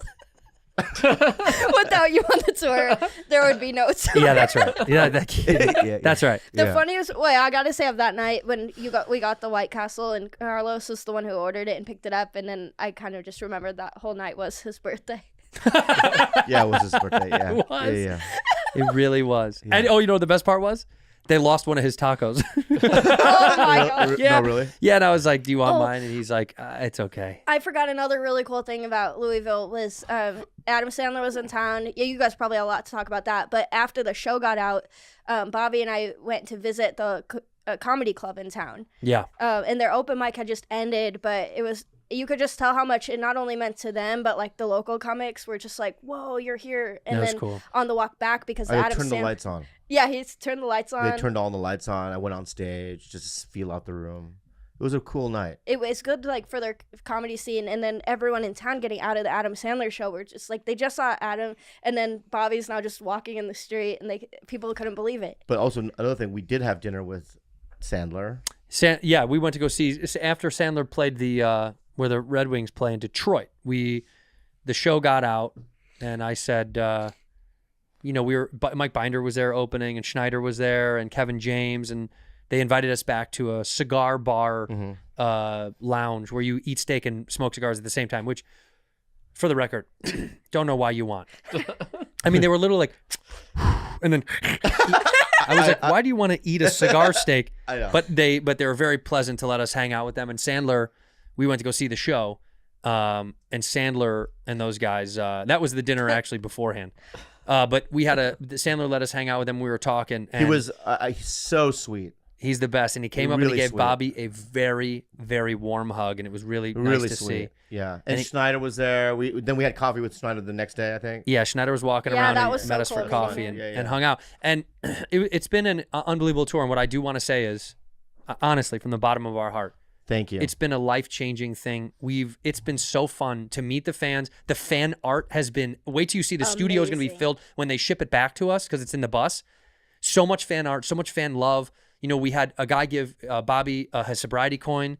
Oh my God! It was like a 16-year sobriety coin. Huge, and you were gifted with what is considerably like a key to the city. A councilman got a coin from the city, and you were gifted that. Yeah, it was just stuff like that. Was like, and people saying to us that we've helped you guys in tough times. I know it's a good joke show, it's a comedy show. We have fun, and we usually fuck around, but from the bottom of my heart, it means so much to us that you guys are like, dude, it gets me through Monday. It gets me through my week. Or it's fucking awesome. But they have saved me as well. And, you know, I've had a tough one. And just to see people like look at me and go, I love you. And, you know what I mean? It just goes a long way with me. Well, we're trying to give back. We try to help out some of the fans. A few fans. I'll suck their dicks. What? No. We're not sucking anybody's dicks. Oh, my bad. And we're not going to talk about no Bobby Llama stuff. Why can't we talk about it? Okay, so now you're going to keep doing it. I'm not going to stop. I may have to stop. No. You said that you're not ever going to stop? I want to stop. So for those that don't know, the Dalai Lama, you bring up the photo, the Dalai Lama sucked the tongue of like an 8-year-old boy the first week that we were on tour, and it went viral. The boy sucked his tongue. Hey, man. Let's get it right. The Dalai Lama doesn't suck on tongues. Yeah. But look, he's kissing the boy's tongue. So anyway, this is disgusting and insane. It's insane. And we coined it, or Juicy coined it, the Bobby Llama, because now we invite people on stage to kiss Bobby's tongue. Of course, these are of-age adults sucking on his tongue. Yeah, but what's happening is I'm getting sick. Oh yeah. Every show I get a sore throat. I have to drink a bunch of vitamin C. Yeah. And it's not healthy. We've increased our budget for vitamin shots. Yeah. And I've also one show I did 6 times or something. 6 or 7, yeah. Yeah, it was terrible. You're always the one who brings it up, and you always have the power to choose. And there's these like really attractive women who are dying to get a kiss. Because I don't. It's funnier with a guy. Way funnier with a guy. Yeah, if you do it with a girl, it gets creepy, right? So it's like, Yes, but they're all like- right, Jim, come up here. All right, let me suck your tongue. The amount of guys that have volunteered to suck your tongue is beautiful. It's beautiful. Yeah. I'm happy that people are living so free out there. Oh, what town were we in? Hey, man, wrong part of town for that shit. What was he saying? He said, Atlanta, right? He was like, No, it was no. It was Charlotte. Yeah, he goes, we don't do that gay shit here. Yeah. And I was like, yeah, you do. 4 guys just asked to do it. I was like, what are you talking about, you idiot? Yeah. And then, of course, some guy got up moments later, and Bobby lambed him. Yeah. It's been great. That stuff has been so much fun for people to like be interactive with the show, and I can't wait for us to continue the tour. We're in the middle of it right now, so it's good to like keep moving along and seeing new cities and all that stuff. Yeah. Thanks. Come out, guys. It's been great. It's been great. It's been really great. And Juicy's expanding her stand-up resume. We're trying to write new stuff on the road, and we're opening with a bunch of new stuff. For people that don't know, by the way, I think people are a little confused. We never preface this. We're both doing stand-up. Juicy does stand-up, so you're getting an hour of stand-up up top, and then we're doing stuff from the show. So what's great is you get stand-up and you get parts of the show. It's a 2-hour show. There's singing. There's a lot of singing. There's a lot of fun, man. A lot of fun. A lot of fun to be had. Yeah. I want to complain about something off the tour stuff. Okay, go ahead. That shocks me. I was going to book a hotel for the end of the tour when I stay an extra day, before I come back home. In what town? In Phoenix. Okay. But I look online, one price. I call, different price. I go on an app, different price. Uh-huh. Around the same time I'm on my computer at my house, an ad for Trivago comes on, the whatever that Travel, is. yeah. Uh-huh. And then they do a commercial where it's like, Janie stayed at a hotel and paid $275. Marissa only paid $186. And it's like, why is that legal? Why the fuck can she have the same room and get one girl just got fucked? So it's like, why does one person pay one? Shouldn't rooms be the same price for everybody? Because some of these apps and these places have deals with the I don't hotel. like it. I know you don't. So then somebody gets inevitably somebody gets ripped off. I'm opening up a hotel where here's the deal. First floor, everything's the same price. Second floor, same price. Third floor, same price. Fourth, same price. So the first floor, $150. Second floor, $250. Third, $350. Every room. So you know, and what floor am I on? What do I pay? What's the hotel called? Cheapo Peepo. Cheapo Peepo. Welcome to Cheapo Peepo Hotel. All right, so Cheapo Peepo, let me ask you, so Cheapo Peepo, right? What if it's a seasonal hotel? Yeah. Right? So in some parts of the year, packed, right? But there's some off seasons. And then you got to fill your rooms. I know, so but you the prices give people deals. But they should all be the same. I know what Fancy just did. I just saw what you just did. And let me you want to talk about this? Because I actually do want to talk about it. Sometimes we'll have people say to us, how come this ticket price or this ticket price is so expensive? We set the ticket price to one price. What happens is third-party sharks and assholes overcharge. They buy tickets, they resell them. It's fucked up. We have no control of that. Our price is $39.95 for most seats at most venues, $40. What happens is the machine in the algorithm does that without our consent and our control. We have no control over. So when we say, this is a tip for the fans, for real. When an artist goes, please use the artist code for the pre-sale. Like when we go on sale, the pre-sale, that's when you can get a locked price no matter what. When it's off the pre-sale, we can't control it anymore. It sucks. Yeah, in the U.S. it's legal. In Europe, it's illegal. It should be illegal. So the Bruce Springsteen is now in Spain, France, doing the tour. And Obama's there. Tickets are like whatever, $40, $70. People were paying $5,000 in the U.S. It's like, but this is the problem. It's crazy. And when somebody goes, Ticketmaster. oh yeah, and you guys are charging this, we don't get that money. That doesn't go to us. It's not like we're filling our pockets when someone else rips you off. Like that's what bums us out. Is like. I hate when fans are like, oh man, they're all sold out. Who do you guys think you are charging that? It's like, we don't charge that, dude. That's some machine that someone is reselling and there's third-party machines. So my point back to the hotel is that shit should be fucking regulated. Yeah. It shouldn't do that. One person shouldn't be fucked because someone else gets something. That's just what you need with your schedule, Andrew. A hotel business. Yeah, you know. Well, first of all, now you just lost yourself an executive position at Cheapo Peepo Hotels. Yeah. Listen, Cheapo. Bobby, you're obviously my co-executive. Thank you. But can I say something? Fancy, you're housekeeping. It's not clearly. I don't know why you're so angry about it. Because here's why. Because I mean, if it's 200 or 150, who gives a fuck? What do you mean? Because someone shouldn't pay more than the other person paid. That's not fair. We don't live in communism. Well, we should. I mean, what I'm saying is that I just think it's not right. Specifically to you, why do you care? It bothered me because I've done this thing before where I've paid one thing for something and then found out that I could have gotten it cheaper another way, and you're like, well, that's fucking bullshit. It's principle. But I just got ripped, so I just got fucked. And you know what? I realize you're very principled when it comes to money. Well, because it's not because I know. I'm just saying you are. You really are. You're very like you have your books. You mean you know what people are getting. You want to be fair. I like fairness when it comes to finance. Yeah. Because I think societally we have a lot of fucked up things in our society that are unfair. It shouldn't cost you 10 grand to go to the fucking hospital. It's like we have so much fucked up shit in our country where you're like, this is why people get mad about it. Because the average person does get fucked. Because someone wants to come to our show and reselling machines have fucked someone. And so they're like, $400? I can't pay for that. It's like, well, I wish I could change that. How could I do that? But if we were to go into Dollywood and they said, "Hey man, you can be front of the line if you give me $2 grand," let's suppose that was a thing. You did do the fast pass. I know we did. We did do it. We Yeah, didn't even you did. need it. We didn't need it. It's elitism. But is that wrong? Getting a fast pass. No, these are two different things you're talking about. Why? Because there is a set general admission, means you wait in a line. Right. You're paying extra to go to a different line to go early. That's unfortunately the system that we all know exists. Right. With hotels, all the shit, it's like, I don't fuck it. They just hide it. You don't know. Same thing with an airplane.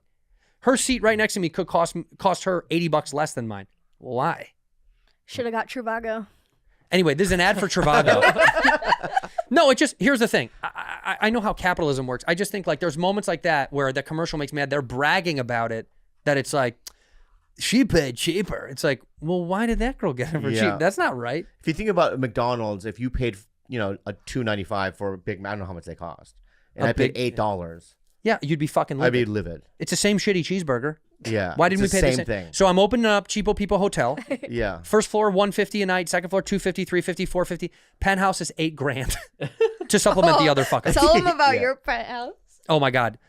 And by the way, my math just worked out because if the top guy is willing, like the Fast Pass idiot, if he's willing to supplement the other ticket loss, like the loss of revenue that I could be getting, then I'm fine with it because you're dumb enough to pay for it, so it's fine. No. What's going on? What happened in Raleigh was Nothing. I said let's book a hotel. So? We went to a baseball game. Yes, so fun. And I said I need to book a hotel last minute. We book a hotel. His is already pre-booked. I go to the hotel front desk. I go, "Hi, it's Raleigh on a Thursday. You got to have a room." I mean, that's not what I said, but obviously I thought. Isn't it interesting that was the first time where I was responsible enough to get one before you? And let's be honest, you didn't get it; somebody else did. No, but 2 days before I called your manager to book a hotel. No, you texted your assistant. my assistant. But I'm just saying, I was still mindful about it. I went, correct. Just in case we're about to hit Raleigh, get me a hotel room. Right. And get me the most expensive one because I didn't want you to get the most expensive one. I wouldn't have. I know, but still, it would have hurt me. I would have gone to cheapopeoplehotels.com. I know. What I did was, so I walked into Raleigh and I thought, by the way, there's a million hotels in the city. So I thought, I'll get something. Who cares? I walk in with him and I said, this would be nice. Can I stay here? And the woman goes, totally booked out. And I was like, yeah, I remember. Seriously? Yeah. And she goes, totally booked. I was like, it's Wednesday night in Raleigh, North Carolina. Yeah. In the middle of fucking spring. I was like, what the fuck? And she's like, yeah, no, totally booked. And I go, okay, I'll see you later, Bob. I'm going to go get a hotel up the street. I got a hotel anyway. Then I go, let's go get dinner. He goes, you got to see my fucking room. The penthouse. I go upstairs. Yeah. It's the entire fancy. Look at me. The whole 6th floor has one room. It's his. It's my room. And you know what his patio is? It's the restaurant. Yeah. When he walks outside, there was a No, they cut out half the restaurant's patio. And it's yours. And made it my patio. They put like some blankets over a gate so It's you bigger. can't see him. The patio, just his patio, not the hotel. The patio was bigger than our entire studio. Than all the rooms combined. Can I tell you something? Yeah. That's only a restaurant. It's a club. It's a nightclub. 2 in the morning. Boom, boom, boom, boom, boom, boom, boom, boom. It's fucking chaos. Also, can I say another thing? Right? My bedroom has 52. It's a fucking church. It's got 52 windows. Right? So at 5:30 in the morning, right? God shoots his lights in. Let's wake Bob up. Shoot the lights in. Bum, bum, bum, bum, bum, bum. It wasn't worth the $1,500 fucking dollars I paid for 2 nights in that fucking thing. I'd rather be in a fucking dungeon with you. It was a ripoff, and fuck you. Should have come to cheapopeoplehotels.com. Yeah.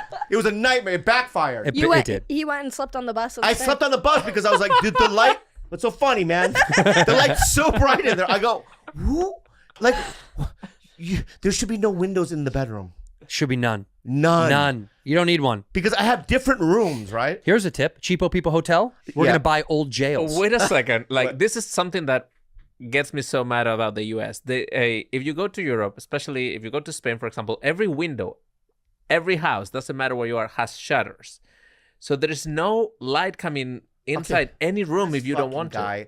Anywhere. They have shutters too, man. No. Here in the US, everything is He's open. talking about slats. Like they go completely flat. Yes. Every single window on every single house. Oh, I want a hotel, shutter, everything. dude. Yeah, Right. we got to get ourselves some shutters. Yeah. Oh, fuck.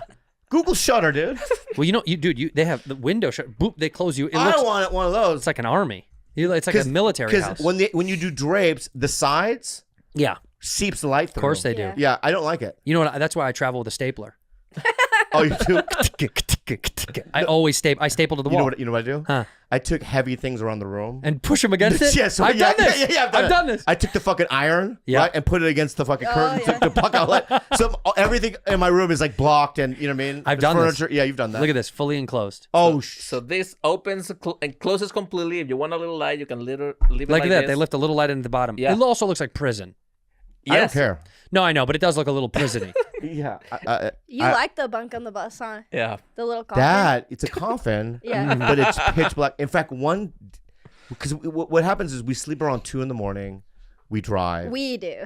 Yeah, you're at, I'm already at in bed. 9 a.m. and at 9 p.m. Yeah. But we're in bed. You wake up, you open your eyes, and you're in a different city, which is great. It's so cool. But one city, I don't know what happened, but we parked underneath a bridge, or something. Like it was an. Oh, is that when? And when I woke up, I literally thought that I had died. Louisville. Louisville. Because so it was dark? pitch black.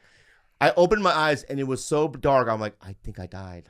I just prepped something on the phone, by the way, because, by the way, many of you have met McCone, our new videographer. He's lovely. We love the kid. He's on stage with us now. He's going to be back on the show when we come back. We love him. He's probably going to be a member of the Bad Friends team for life. I think there's something about you and him. Why? I love him. No, but there's something going on. What do you mean? Not sexual. Well, I don't know. I mean, I haven't tried. I know. You think I should try? It's like a dad and son It's like thing. a real father and son, not as a mentor, but that relationship. I see you guys. Yeah. Well, here's why.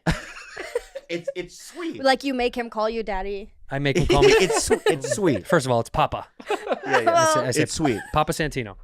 No, you know what it is? Because I really love him, and he is a member of our family because of my good friend Brandon Dermer, our mutual friend, who I've known for years, directed my first special, and he said, this kid is very intelligent. He's extremely like cultured and keen.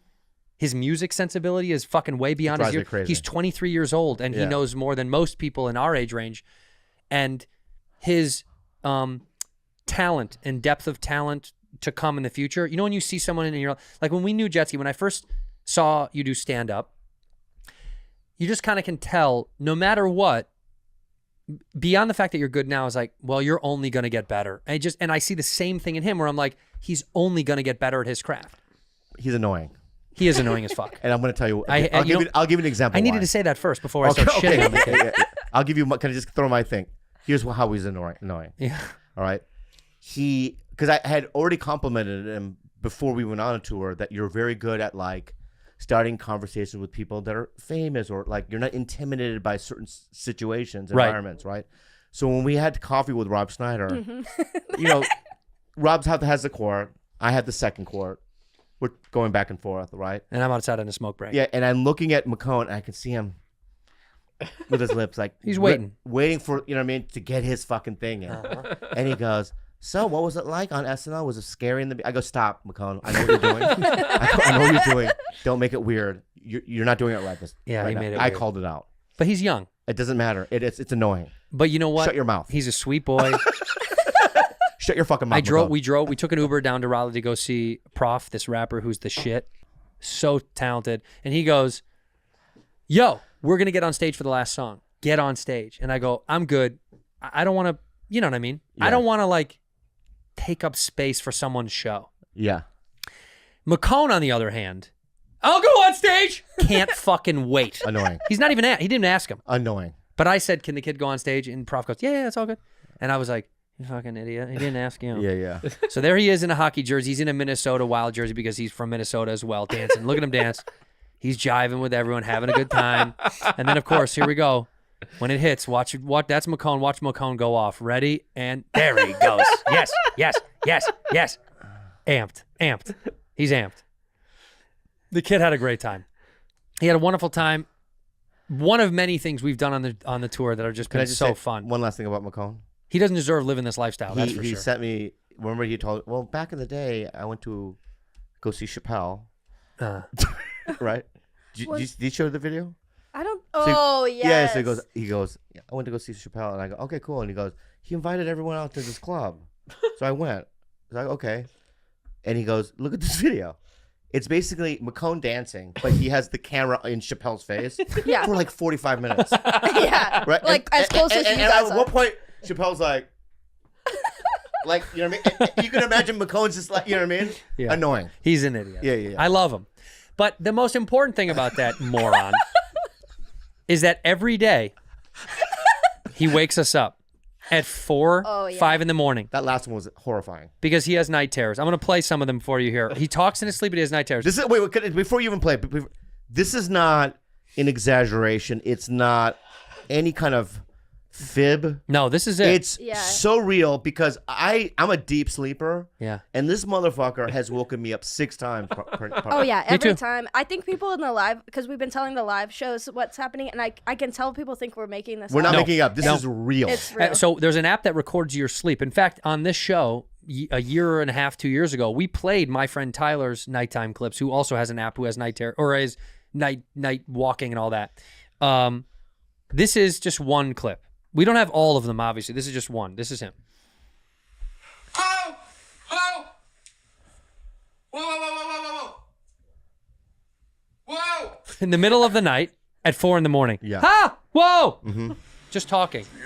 There wasn't not no dirty sad, but I don't imagine message, Barbara.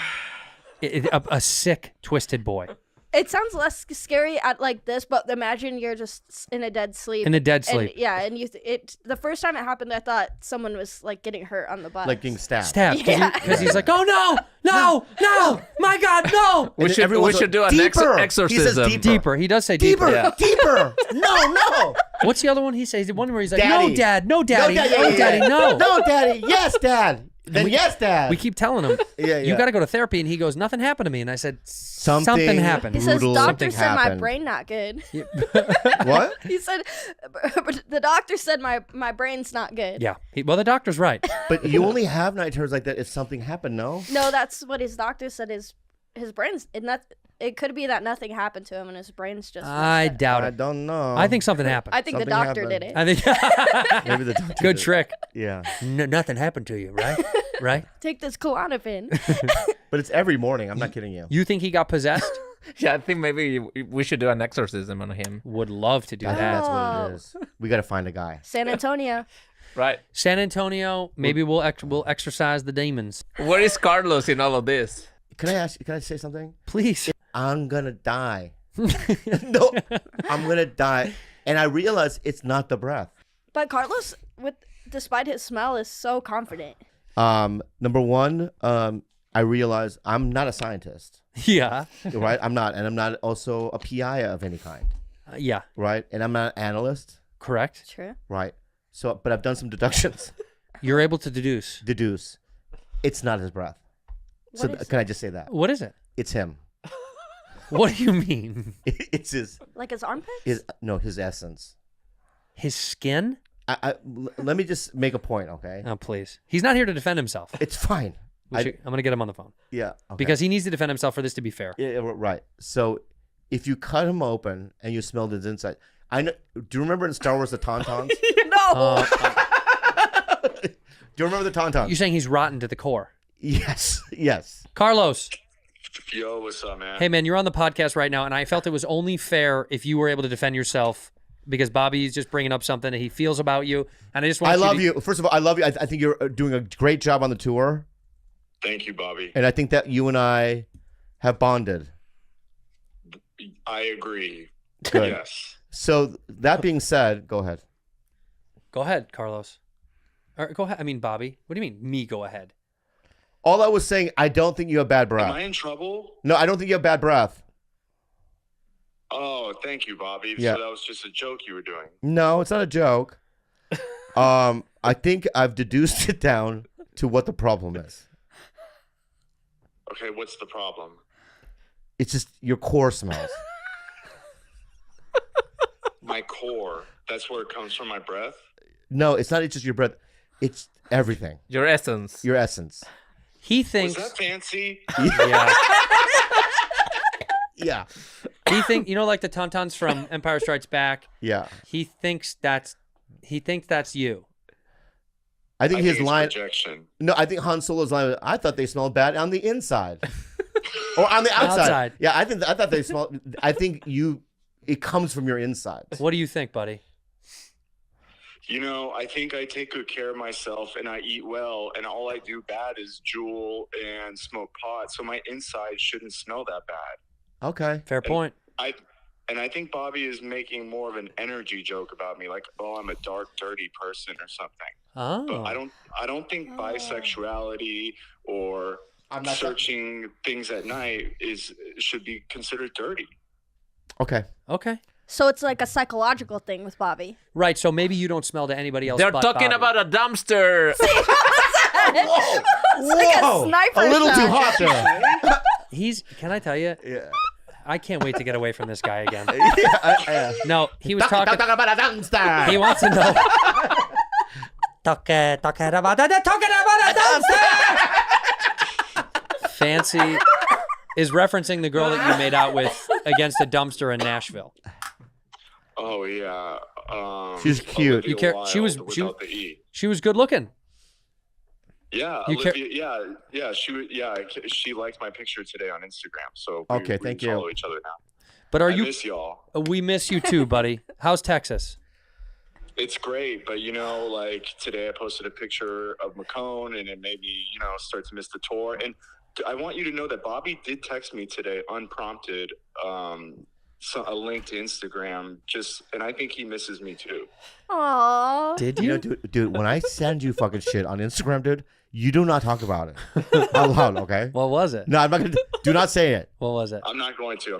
Thank you so much. Thank you. We'll tell you in private. Sometimes we have secrets that. Fine. All right. I can't fucking believe you brought that up. Carlos. No, I'm just saying. I think you missed me, but because you texted me. It was just something that to bond over. But let's move on. Okay. Okay. Thank you. Good to see you. Oh, he's Bye-bye. getting nervous. See you in Texas. See you buddy. soon. Bye, Carlos. Bye, buddy. Yeah. Bye, dude. If you have to know, I do. I should. I feel like I want to. it was just a Kiss cover band. The name of this Kiss cover band? Peck.